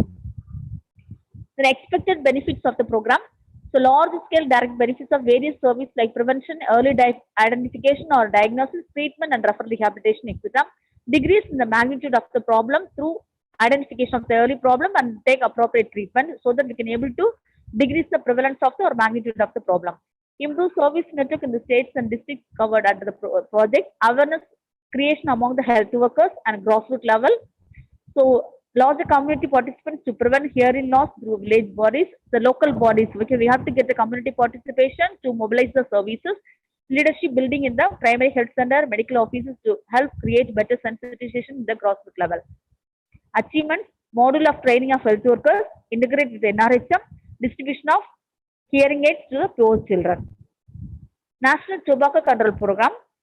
So Government of India launched the National Tobacco Control Program in the year 2007-8 with the aim to create awareness about the harmful effects of tobacco consumption, reduce the production and supply of tobacco products, ensure effective implementation of the provisions under the Advertisement and Regulation of Trade and Commerce, Production, Supply and Distribution Act 2003, help the people quit tobacco use and facility implementation of strategies of prevention and control of tobacco advocated by WHO Framework Convention of Tobacco Control. The main thrust areas for the tobacco control program: training of health and social workers through NGOs, school teachers, and enforcement officers. IEC should be given major strategies or activities should be given under the IEC to create a awareness among the public. School programs should be conducted, monitoring of tobacco control laws, coordination with the Panchayat Raj and institutional for village level activities, setting up and strengthening the association facilities, including provision of pharmacological treatment facilities at district level. So tobacco control program implemented through a three-tier structure. So National Tobacco Control Program at central level. So here overall policy formulation, standard, planning, implementation, monitoring and evaluation of the different activities advised under the National Tobacco Control Program. So here national level public awareness, mass media campaign for awareness building and behavioral change, establishment of tobacco product testing laboratories, mainstreaming research and training on the alternative crops and livelihood with other nodal ministries, monitoring and evaluation including surveillance, integrating tobacco control program as a part of healthcare delivery mechanism under the National Health Mission framework. Under state level, advocacy workshop, training of trainers program should be organized to improve the knowledge and application of comes under what are the current and latest trends and issues comes under this program. Professional training of the district level staff, training on tobacco session of healthcare providers, law enforcement training sensitization program. So district level tobacco control program, there are also provision of setting up of tobacco cessation service at district level, training of key stakeholders and social workers, NGOs, teachers, and enforcement, etc. Information, education, communication to be provided the school level or college level, monitoring tobacco control laws, and coordination with the Panchayat Raj and village local bodies. So National Oral Health Program. So National Oral Health Program, Government of India has initiated a National Oral Health Program to provide integrated, comprehensive oral health care that existing healthcare facilities with the following objectives: to improve the determinants of oral health, to reduce morbidity from oral diseases, to integrate oral health promotion and preventive services in the general healthcare system, to encourage promotion of public-private partnership model for achieving better oral health. So this unit has equipped with the necessary things of manpower, equipment, and consumables. So initiatives: preparation of pro-tip information, education and communication materials, behavior change communication material for dissemination of information, public-private partnership, the utilized with the private and dental colleges, various dental association and community-based organizations to promote community-based oral health awareness and service delivery, the National Oral Health Cell. The Indian Association of Palliative Care. So palliative care is also known as supportive care, which is required in the terminal cases of cancer, AIDS, etc. It can be provided in the tertiary care facilities, in community health centers, even in homes also. It improves the quality of life of patients and families who face life-threatening illness by providing pain and symptoms relief, spiritual and psychological support from diagnosis to the end of life and bereavement. The Ministry of Health and Family Welfare, Government of India constituted an expert group of palliative care which submitted its report a proposal of strategies for palliative care in India during the year of 2012. Palliative care is a part of the mission Flexipool under National Health Mission. So, goal of this National Palliative Care under this era mission, availability and accessibility of rational quality pain relief and palliative care to the needy as an integral part of healthcare at all levels and alignment with the community requirements.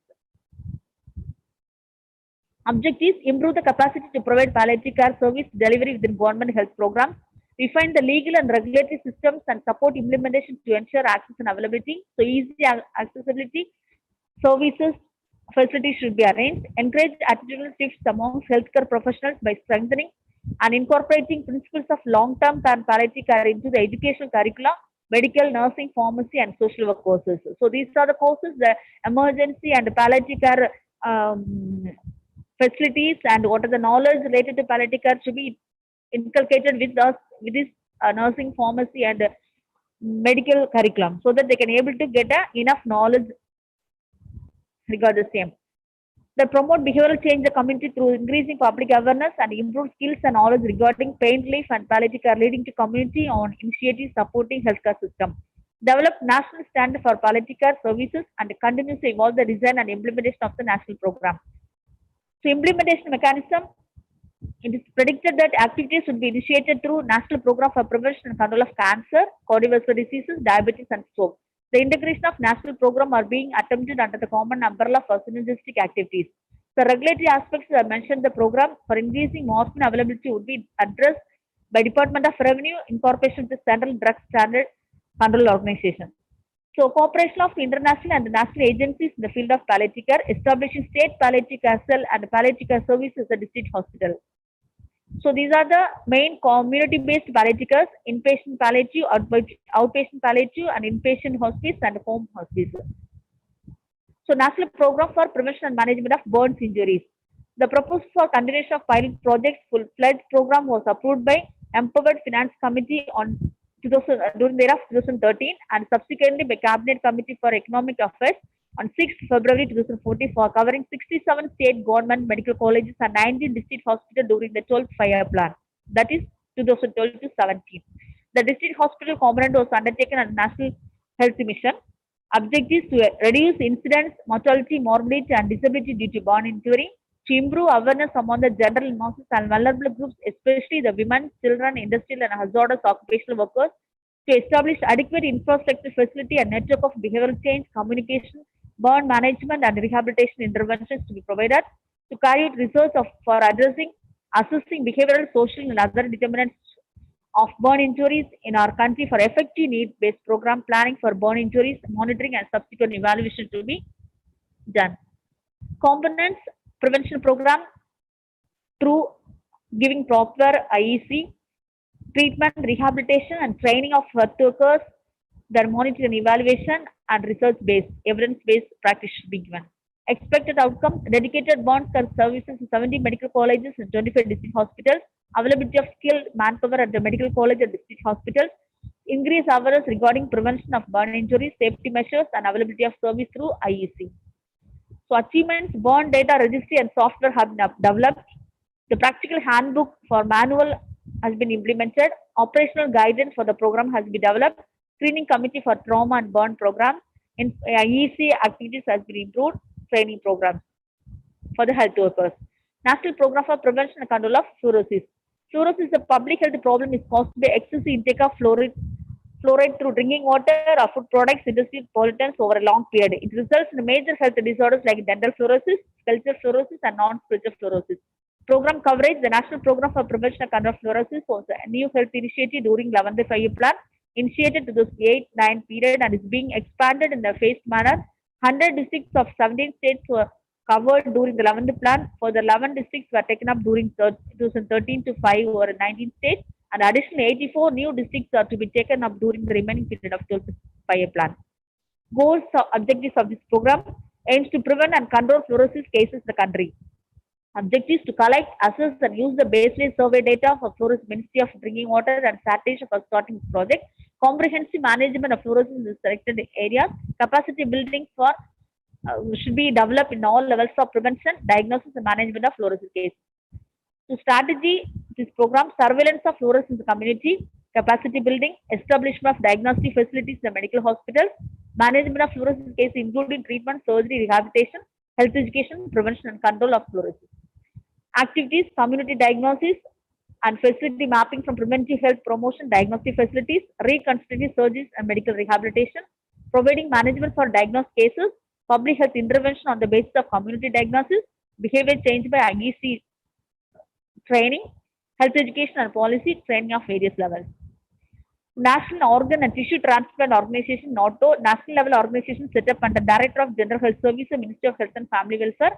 Aims of this National Organ and Tissue Transplant Organization to improve access to the life transforming transplantation. Functions of this organization: National Human Organ and Tissue Removal and Storage Network, National Biometric Center, laid down policy guidance and protocols for various functions, network with similar regional and state level organizations. All registry data from states and regions will be compiled and published, creating awareness, promotion of organ donation and transplantation activities. Coordination from procurement of organs and tissues to transplantation when organ is allocated outside the region, dissemination of information to all concerned organizations, hospitals and individuals, monitoring of transplantation activities in the regions and states and maintaining a data bank record to assist data management for organ transplant, surveillance, organ transplant and organ donor registry, consultancy support on the legal and non-legal aspects of donation and transplantation, coordinate and organize training for various CARA focus. Activities under this organization: coordination of tissue procurement and distribution, donor tissue screening, removal of tissue and storage, preservation of tissues, laboratory screening of tissues, tissue tracking, sterilization, records of maintenance and data protection and confidentiality to be provided. So these are the main activities that are carried out on this organization.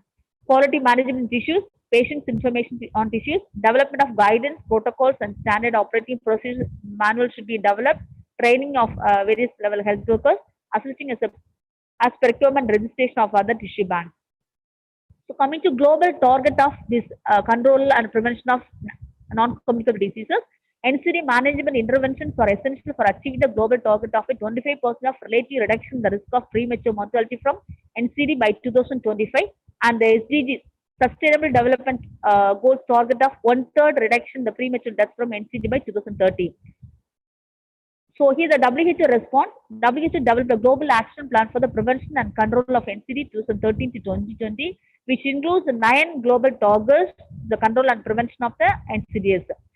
Accordingly, government are urged to set national NCD targets for 2025 based on the national circumstances, develop multi-sector national NCD plans to reduce the exposure of risk factors and the prevalence of diseases, measure results taking into account the global action plan. So these are the 9 targets they have, global targets they have set to achieve the to control and prevention of the NCDs, and it should be achieved the 2025 and 2030. First one, reduce premature mortality from NCD, reduce harmful use of alcohol, reduce physical inactivity, reduce salt intake, reduce tobacco use, contain the prevalence of raised blood pressure, halt the rise in diabetes and obesity, prevent heart attacks and strokes with drug therapy and counseling, improve availability of affordable basic technologies and essential medicines to treat major non-communicable diseases. So here they have mentioned that percentage-wise, each target has to be controlled. So 9 targets they have settled. The percentage-wise, each target has to be controlled so that we can able to control and prevent the non-communicable diseases. So here I just want to highlight the supporting literatures with regard to this my topic. So first one, how to effectively monitor and evaluate the non-communicable disease program in India. So this article is published in the Indian Journal of Community Medicine. For effective monitoring and evaluation of these non-communicable diseases, the way forward is finalize the list of indicators, evolve sustainable system for surveillance, collect baseline assessment of the indicators of district level, fix targets for each indicator for different time frames, periodic review at state and national level for monitoring progress, and establish external review mechanisms. Monitoring and evaluation require complex set of coordinated action, responsibility for which was to be taken by the NCD cell within the Ministry of Health, state and national level. However, the routine data collection and compilation could be the responsibility of the Central Bureau of Health Intelligence. So integrated population-based survey with the existing disease and behavior surveillance could be undertaken by National Center of Diseases Control. The national NCD cell should compile all this information into a meaningful policy brief so that appropriate program intervention can be identified. The launch of national programs to tackle the burden of NCD is just the beginning, and the final success of the program will depend on how effectively we monitor and evaluate it, how effectively we monitor and implement and evaluate it. So this is a study related to the second one, the research agenda for non-communicable disease prevention. So objective of this study, this article has been published in the Health Research Policy and System. Objective was to establish consensus research agenda for non-communicable disease prevention and control that has the potential to impact policy program and healthcare delivery in India. So methods to develop non-communicable disease research agenda, we engage a community collaborative board and scientific advisory group in the 3 steps process using 2 web-based survey and in 1 in-person meeting. First, the Delphi methodology was used to generate topics. Second, these ideas were deliberated upon during the in-person meeting, leading to the prioritization of 23 research questions which were subjected to strength, weakness, opportunities, and threat analysis by the stakeholders using the show called methodology with the scientific advisory group and community collaborative board. This step resulted in the identification of 15 low-effort, the high-impact priority research questions for various health outcomes across research disciplines based on the discussion with the larger group to reach consensus. Finally, the second web-based survey resulted in the identification of 15 key priority research questions by all stakeholders as being the most important using the linear mix effect regression model. So coming to the results, the final set of 15 priority research questions focused on the interventions at the individual, community, system, and policy level. Research questions focused on identifying interventions that strengthen healthcare system and healthcare delivery, including models of care and improved access to non-communicable disease screening, diagnosis, and treatment, determining the impact of government policies, assessing the effectiveness of prevention programs, tobacco, environmental improvements, and testing research tools and resources to monitor non-communicable diseases at the population level. The last third study, the profile of risk factors for non-communicable diseases, NCDs, the highly urbanized district of India, finding from Puducherry district-wide. So here the stepwise survey, according to WHO, the stepwise survey has been conducted during the year of 19 and 2020. So objectives of the study to estimate the prevalence of behavioral and biological risk factors of NCD among adult population in the Puducherry district located in the southern part of India. Methodology, here we surveyed the adults using the World Health Organization stepwise prescribed approach, the NCD surveilling during the February 2019 to February 2020. A total of 2,560 individuals were selected from urban and rural areas of 50 clusters in each. Through multi-stage cluster random sampling method they were used. Steps-wise instrument was used to assess the behavior like physical measurement, positive blood sugar sample collected to estimate the biomedical risk factors, diabetes, hyperlipidemia of NCDs.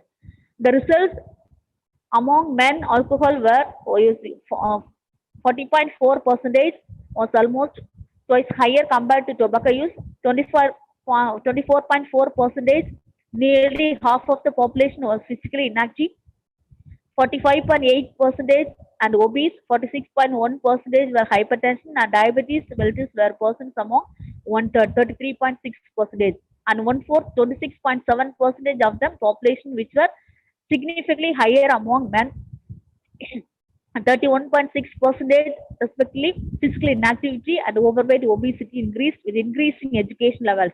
So tobacco and alcohol use was more common among men, where physical inactivity with obesity and hyperlipidemia was higher among women. So they found that high prevalence of various NCD and risk factors among the adult population of Puducherry districts. So these are some supporting literature I want to highlight of session. So with this, I wanted to conclude my topic. So here the NCD related to nurses make an important contribution to tackling NCDs, and as the largest group of healthcare professionals are the key providers of NCD prevention, treatment, and management. Nurses as the point of first contact or will position to detect, treat, and refer patients with NCDs as well as to provide information, education, and counseling to the public on preventive or insidious. With their holistic approach to the care, nurses are well prepared to provide behavioral and lifestyle interventions that consider the social determinants of health and build on the strength and resource of the individuals and his or her community. Using a person-centered approach to care, patients are encouraged to increase their health literacy, the ability to understand the act on health promotion, and are empowered to become active participants in their own care. Nurses can advocate of health policies, they integrate NCD prevention into health planning, nursing curriculum, and workforce strengthening. So here, the nursing profession, nursing health personnel are playing a very important role to prevention and control of the NCD diseases.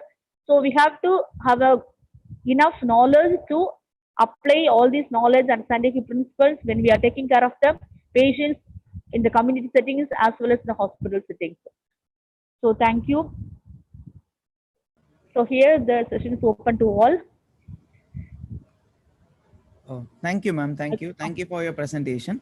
You had actually briefed regarding all the main important national programs that are existing right now in our country, and which has been correctly put forward also. I just wanted to add 2-3 points with respect to all other things and summarize the presentation as such. With respect to NPCDCS, as you said, integration of Ayush has been an important mainstream that we have actually achieved right now. Like there is an Ayush practitioner which has been stationed in every PHC also, which is actually a good welcoming note with respect to the Indian medical education as such. And regarding the mental health program, I just wanted to put a note that in the recent update which we have seen, we have actually decriminalized punishment for suicide attempts also. Like earlier we had criminalized for suicide attempt, we used to give them punishments, but now we have decriminalized that particular thing, which is a newer update which I just put forth to the discussion as such.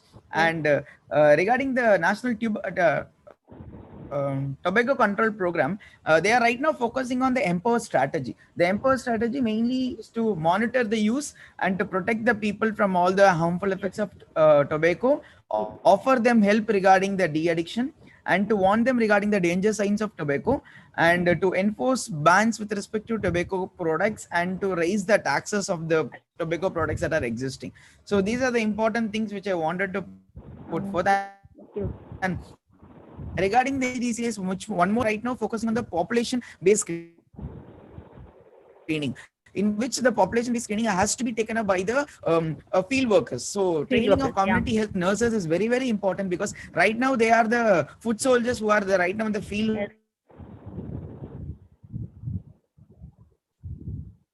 Sir, voice is breaking.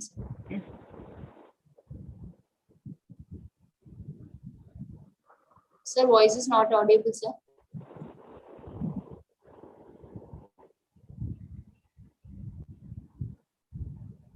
Dr. Satish, sir.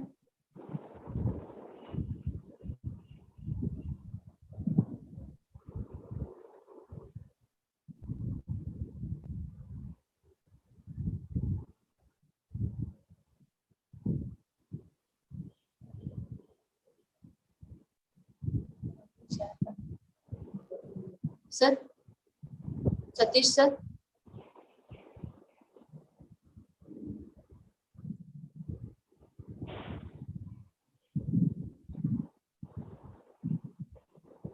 Sir?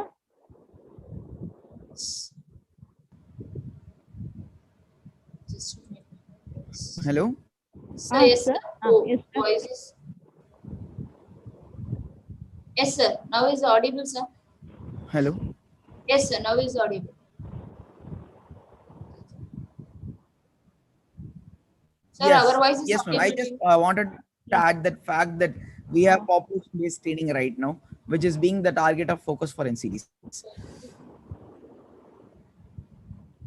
Okay, okay, ma'am. Thank you for your presentation. So without further delay, yeah. So without further delay, I would like to call upon the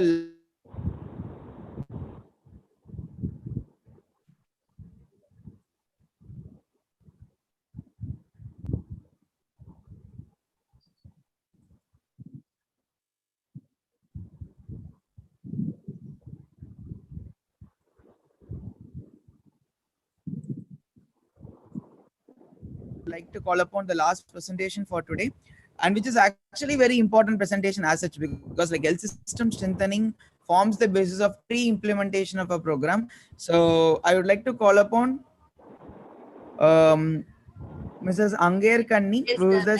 a lecturer in VMCON Puducherry. Welcome, ma'am. Good afternoon, and you can start your Very good presentation. afternoon, sir, and very good afternoon to one another. And students also is there in our panel discussion. They are keeping, ma'am. I think the initially starting program around 80 to 85 students are there. Now it's the student strength also will go on. I think 50. So I think I can start my session, sir. And thank you for a warm welcome. Sir, slides are visible, sir. Yes, sir. Yes, ma'am. It's visible right now.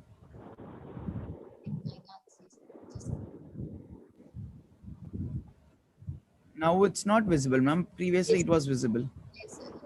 Trying to share.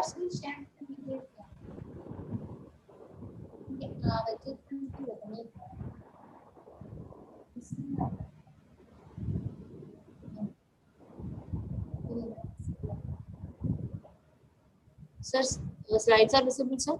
No. Trying to Yes, share. ma'am. Yes, ma'am. It is visible right now, ma'am. Yes, you can continue, ma'am. Oh.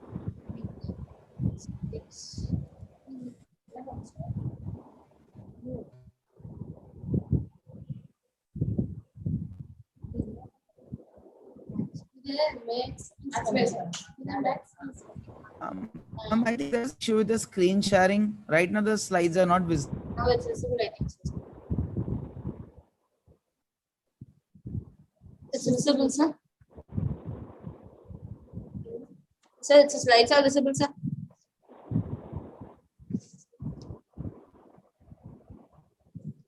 Slides are visible, sir.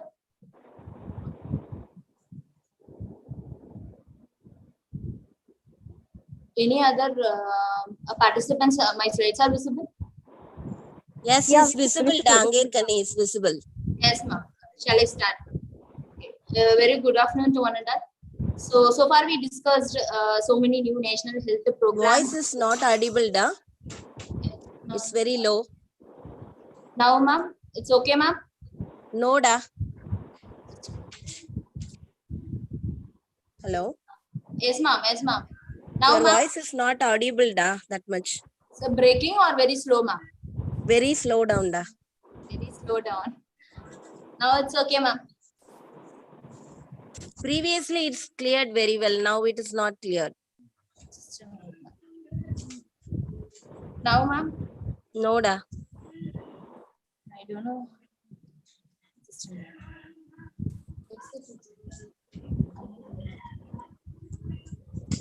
Now, ma'am, I can. No, da. No. I think you can use microphone, da. Yes, ma'am. Yes.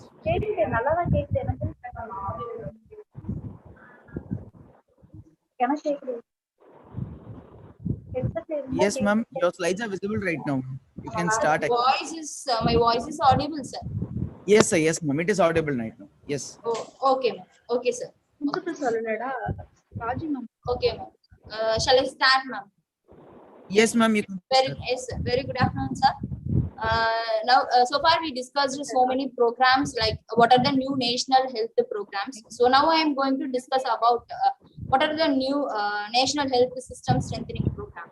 It's like a health system strengthening program is mainly focused on the help to the India progressively achieve the universal health coverage and the sustainable development goal as goal 3.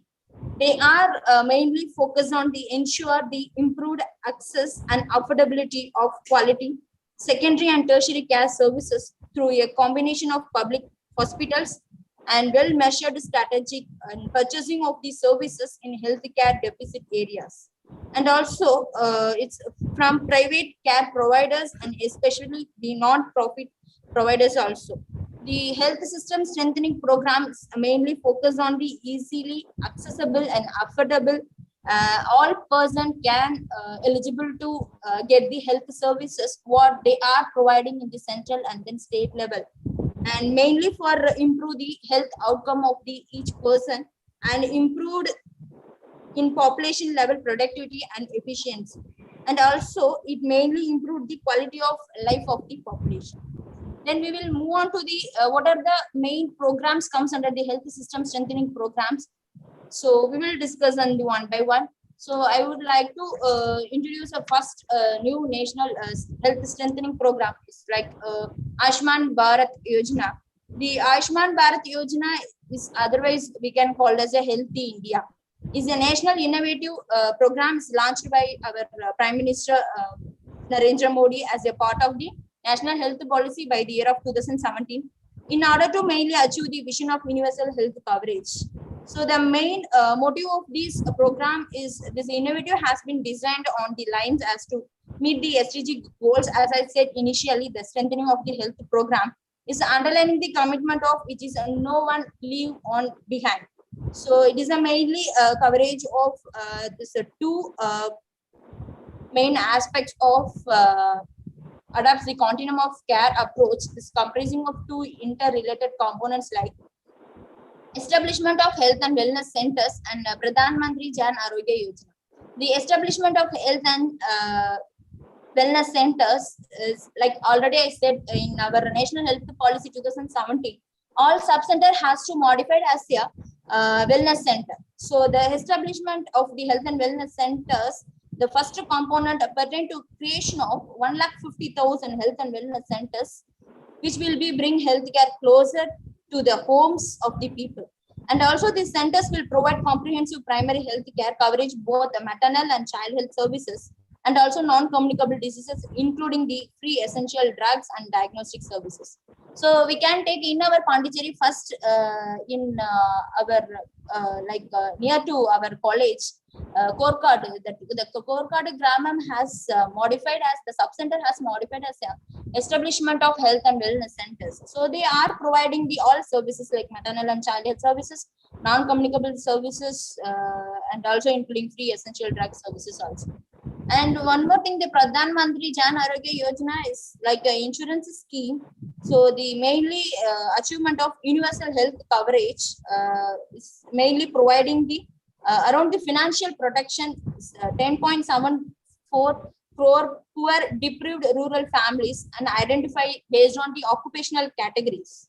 In urban workers family, as per the latest socio-economic caste census data, approximately the 50 crore beneficiaries, they are getting the benefit under the Pradhan Mantri Jan Arogya Yojana. And also it is mainly defined as 1,350 medical package covering like surgery, medical and daycare treatments, including medicines, diagnostic and transport. So the main program is to ensure that nobody is left out. They are government, they are providing the fund to the poor people. They like based on the socio-economic caste census around, they are providing the 5 lakh benefits of the money to the people. So in our hospital, Arubadi Medical College Hospital also, they are having the Pradhan Mantri Jan Arogya Yojana along with the Chief Minister Fund. They are providing the no one can spend their own pocket money. They can spend, they are getting the money from out of the packet. So this is the main Pradhan Mantri Jan Arogya Yojana. They are providing the beneficiaries, as I already said, around 10 crore people, they are getting 5 lakhs per family members can get per year. So these are all the benefit. The eligible beneficiary can avail services across the India, offering the benefits of national portability, can reach out the information, assistance, complaints, and grievance to 24-hour services. A helpline number can use the 14555. This helpline number they can use to getting the Pradhan Mantri Jan Arogya Yojana scheme details, and then what are the hospital they are providing these services. So this helpline they are following under this scheme. So these I already quoted how many crore benefits they are getting under the family members, and 5 lakhs, these all already I quoted. And these also obviously hospital will not be allowed to charge any additional money from the beneficiary. They will get money from the government. So next I will move on to the Pradhan Mantri Swasthya Suraksha Yojana.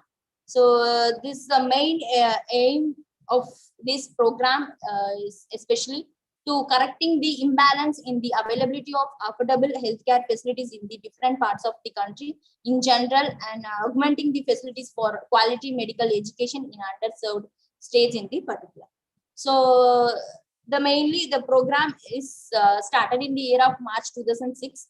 Now the program is going for the third phase. Initially, the phase 1 is started with the 6 institutional line like aims. Initially they started 6 aims, and then 13 existing government medical college institution to provide the services to the people and easily access the treatment to the people. These 6 institution initially they are chosen based on the socio-economic status, economic indicators like human development index, literacy rate, population below poverty line, per capita income, and health indicators like population bed ratio. Based on that, initially they started 6 aims like institution like Bhopal, Rishikesh, Raipur, Patna, Jodhpur. So now this program is now in the third phase of implementation of the total extending of the implementing the aims like institution. So in that, like mainly in our Tamil Nadu, Madurai also proposed aims.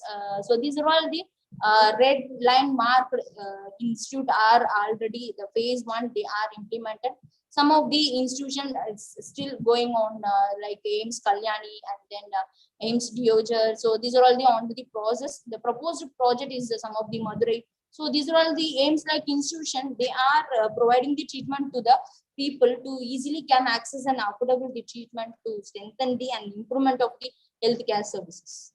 So it's hoped that consequent to the successful implementation of the PMSSY, the better and affordable healthcare facilities will be easily accessible to one and all in the country.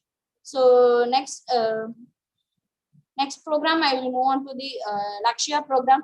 So Lakshya program of the Ministry of Health and Family Welfare started the program. The main aim of this program is improving the quality of care in the labor room and maternity operation theater. So the program is sustainable increase the number of institutional delivery. So after National Health Mission and then the converted into NRHM and NUHM in under the NHM. So the institutional delivery has improved, but still we can take the death of the maternal and newborn health indicators. Approximately 46% of maternal death over the 40% of stillbirth and 40% of newborn death take place on the day in every delivery. So in Lakshya program, so mainly they are supporting the maternal mother and child health to the psychological support to reduce the maternal and then newborn death rate. So the main objective of the Lakshya program to reduce the maternal and newborn mortality and morbidity rate, and also to improve the quality of care during the delivery and immediate postpartum care, stabilizing of complication and ensure timely referral, and also enable an effective two-way and follow-up system. And then to ensure the satisfaction of beneficiary visiting the health facilities and provide respectful maternity care all the pregnant women and attending the public health facilities. So the main goal of our Lakshya program to reduce preventable maternal and newborn maternity and morbidity and stillbirth associated with the care around the delivery in labor room and also maternity OT, and ensure respectful maternity care also.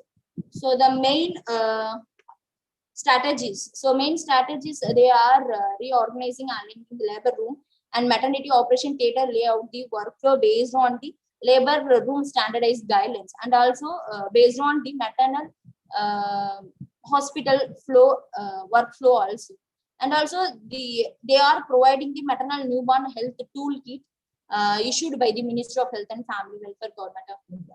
And also ensuring that at least all government medical college hospital, high case load distance hospital have dedicated obstetric high dependency unit as per Government of India.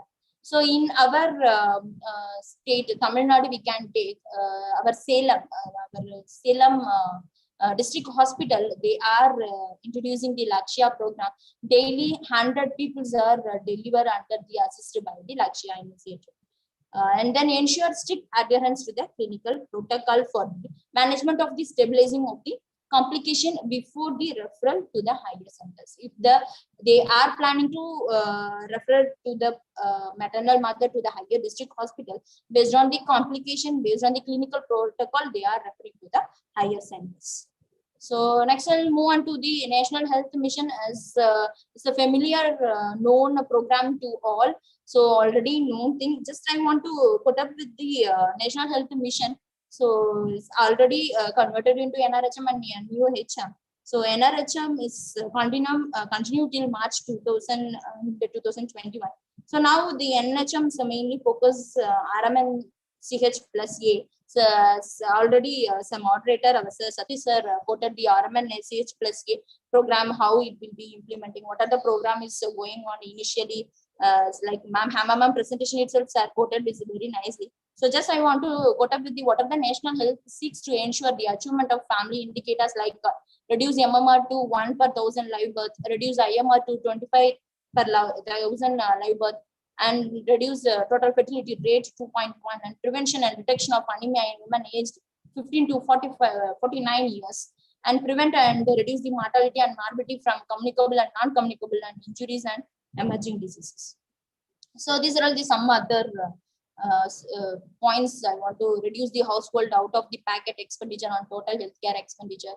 So these are all the some of the points. And then next we'll move on to the National Digital Health Mission. So this is also National Digital Health Mission, one of the main program to strengthen the health system. So main thing as our faculty, our students, and moreover all this school students, you know very well this National Digital Health Mission, because 2 weeks before only we are started a health ID card. Okay, so in that program, Ministry of Health and Family Welfare is started in the Government of India. So it's to create the health ID card. So based on this health ID card, the standardize the process of identification of the individual across the healthcare providers. So especially mainly the health ID will be used uniquely, and then identify the person, authenticate them, and the threatening their health records. So we can access easily all person details, what are the treatment they are getting. So health ID mainly created as based on the mobile number, and then other number which will be unique in the every person. So health ID, and then each health ID will be linked to the health data consent manager. So will be used to seek the patient consent and allow for the seamless flow of the health information, and also from get the personal health records module also. And then DigiDoctor also enrolling the DigiDoctor completely voluntary and enables doctors to get the connected to the India digital health system. And also health facility registry to comprehensive repository of health facility to country across the different system of medicine. And personal health records like electronic record, especially health related information, and individual conforms to the nationally recognized interoperability standards that can be drawn from the multiple sources. And also electronic medical records. Electronic medical records also digital version. They can access what are the patient getting the treatment and the history of the single facility, and all the information, patient information, we can get it through the health ID.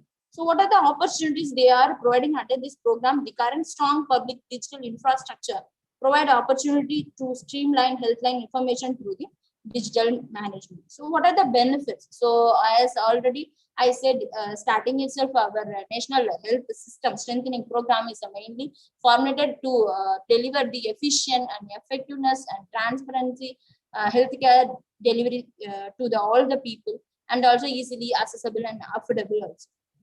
So like same in the benefits they are getting, and also it's further they will have the opinion to access the health services remotely, like tele-consultation and e-pharmacy also.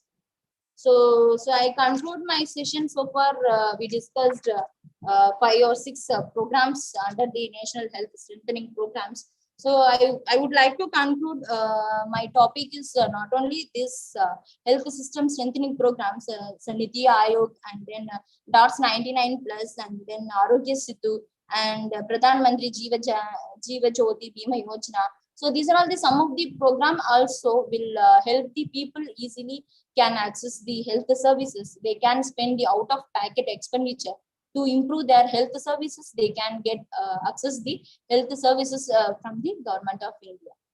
So thank you for patient listening here, especially all the panel members and moderators. Sir, any queries?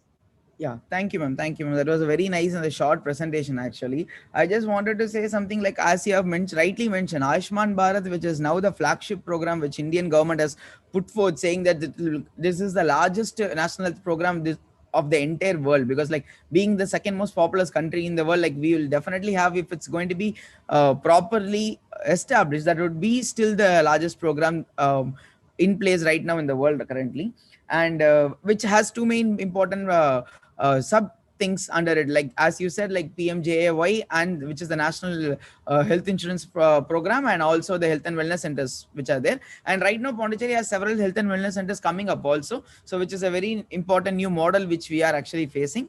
And regarding the PMSSY, which is the establishing aims in several parts of India, which I just wanted to put forth, like which was actually taken forth from the Tamil Nadu model which was existing. Like Tamil Nadu was the first state in India to have a medical college in all the districts which are there, like which was firstly start from Tamil Nadu, and right now the central government also have started doing it in the same way, just like to put forth aims institutes or aims like institutes in all the states of India.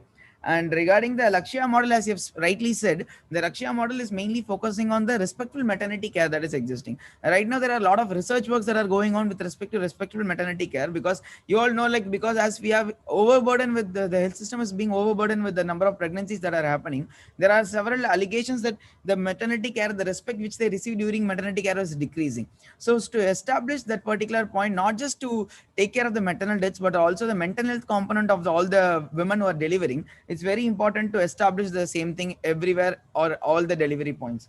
And the digital health mission, as you have rightly said, the health cards which are being put forth recently, which is actually a very important step, which would encompass all the important things which needs to be covered with respect to health of a particular individual. So that was a very nice presentation, ma'am. And regarding all the panelists were there, like I would like to say it was a very nice presentations from everyone. Being the need of the heart, like all of you have put forth so much efforts to concise the presentations in such a way that it will be easily understandable and easily assimilatable by the audience. And I would like to congratulate each and every one of you. And regarding the management who has given me this opportunity to moderate the session, I'm very glad, I'm very happy to have moderated such a nice session. And I'm really thankful for the people for inviting me for and giving me this opportunity to do the same for the HO principal ma'am, Mrs. Mutalakshmi ma'am, and also Anger Kanni ma'am. I'm really glad that you have invited me, and I'm very happy to have been in this particular session. Thank you, ma'am. Thank you, sir. Thank you very much, all panel members, and then the moderator. Thank you very much, ma'am and sir. So I would like to conclude our session. A conclusion is the place where you got tired of thinking. So I would like to call upon Mrs. Sangeeta HOD, Associate Professor, VMCON College of Nursing, Puducherry, to deliver the conclusion.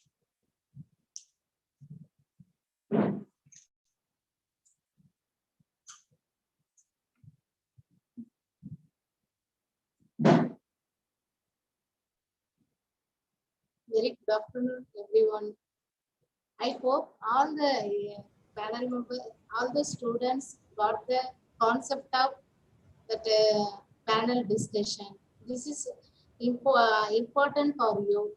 We are the focusing regarding the new national health program to cover your topics. By the time you can understand the topics also.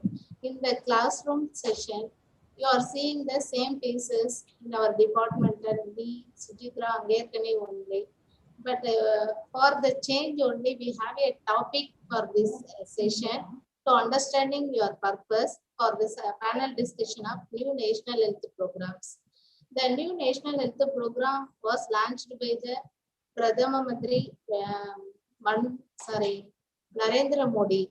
He has initiated launched some program to utilized by the all the public through the digitalized health, through the implementation of the health programs. Through that only it has launched and implemented to reduce the mortality and morbidity throughout the India.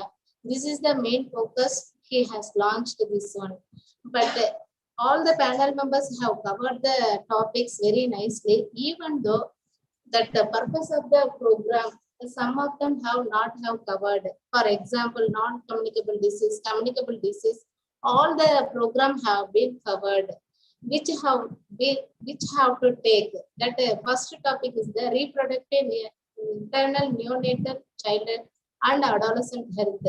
In that, under this Janani Shishu Suraksha Karyagram, next Rashtriya Kishore Swasthya Karyagram, next Rashtriya Bala Swasthya, next Universal Immunization Program, Mission Indradhanush, Intensified Mission Indradhanush, Janani Suraksha Yojana, Pradhan Mantri Suraksha Matriya Abhiyam, next National Programs for Family Planning. These are all topics have been covered by the under the reproductive, maternal, neonatal and child health, adolescent health. It is done by the Mrs. Hemavati, Assistant Professor, Department of Community Health Nursing, PIMS. Thank you, Hemavati. You have covered this oral topic very nicely. I hope students also understood this topic. Next topic is the National Nutritional Program. In that, under this National Iodine Deficiency Disorder Control Program, Mother's Absolute Affection Program for the Infant and Young Child Feeding, National Program for Prevention and Control of the Fluorosis, National Iron Plus Initiative for Anemia Control, National Vitamin A Prophylaxis Program, Integrated Child Development Services, ICDS, Midday Meal Program. It is covered by, done by the Mrs. Kodayanagi, lecturer, VMCON Puducherry. He has done in the nice presentation under these topics. Communicable disease. Communicable disease done by the Mr. Ram Prabhu from the Kasturba College of Nursing, Puducherry. Sir has given the very nice presentation, elaborated presentation, new information. Me too also gathered.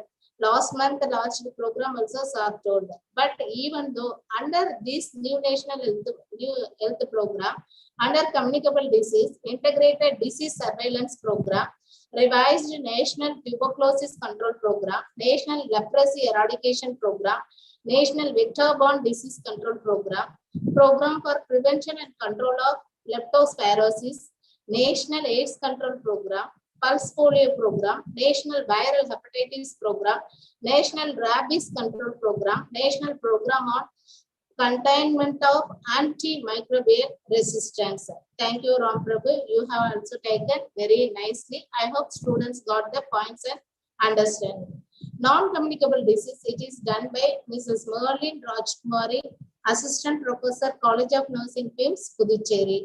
National Tobacco Control Program, National Program for Prevention and Control of Cancer, Diabetes, Cardiovascular Disease, Stroke, National Program for Control Treatment of Occupational Disease, National Program for Prevention and Control of Deafness, National Mental Health Program, National Program for Control of Blindness and Visual Impairment, Pradhan Mantri National Dialysis Program, National Program for the Healthcare of the Elderly, National Program for Prevention and Management of Burn Injuries, National Oral Health Program. Madam has done the nice presentation. Thank you, Marley. Health System Strengthening Program. It is done by Mrs. Angayar Kanni, lecturer, VMCON Puducherry. She has covered all the topic very nicely. Thank you, Angayar Kanni. Ayushman Bharat Yojana, Pradhan Mantri Swasthya Suraksha Yojana, Lakshya Program, that is the Labor Room Quality Improvement Initiatives, National Health Mission, National Digital Health Mission. All the panel members has covered this oral program. I thank you so much for the each panel members. My sincere thanks to the moderator, Dr. Satish Raja, Senior Assistant, Department of Preventive and Social Medicine, Jigmar from Puducherry. Thank you, sir. Sir has quoted the very nicely, whether missed point or added point, everything in the nice manner with active participation from the starting to end till the end. Sir has covered very nicely and active participant. Thank you, sir. Thank you, ma'am. I thank you all once again.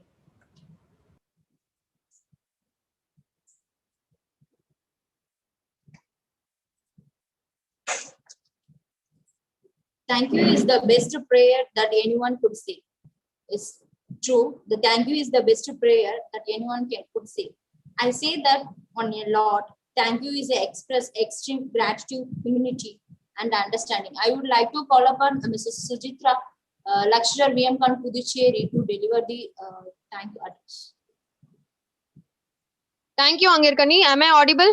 Yes, ma'am. Yes, ma'am. A warm good afternoon to one and all gathered here. It gives me an immense pleasure to deliver the vote of thanks for this wonderful e-panel discussion on new National Health Program.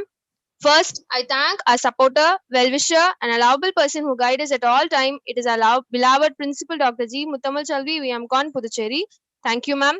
Next, I thank allowable Vice Principal Dr. V. Sasi, VMCON, Puducherry. Thank you, ma'am. I thank Dr. Satish Raja, Senior Resident in JIPMA, for accepting our invitation and as a moderator for this e-panel discussion and made this event a valuable one by giving his suggestions and clarifying the topic. Thank you, sir. I thank the panel members, Mrs. Hemavati, Assistant Professor PIMS, Mrs. Kodin Ayagi, Lecturer VMCON, Mrs. Merlin Rajkumari, Assistant Professor PIMS, Mr. Ram Prabhu, Associate Professor KGNC, and Mrs. Angirkani, Lecturer VMCON, for all their wonderful and updated presentation on new National Health Program. Thank you all for making this event a fruitful one.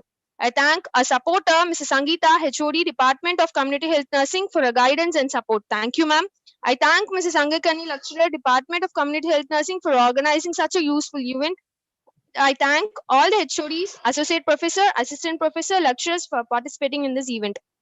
Last but not least, I thank allowable students for their patience listening. I hope this session was very useful one to you all. Hope you would have enjoyed a lot. Once again, I thank you all. Thank you. Thank you, ma'am. Thank you, all the members. Shall we close the session?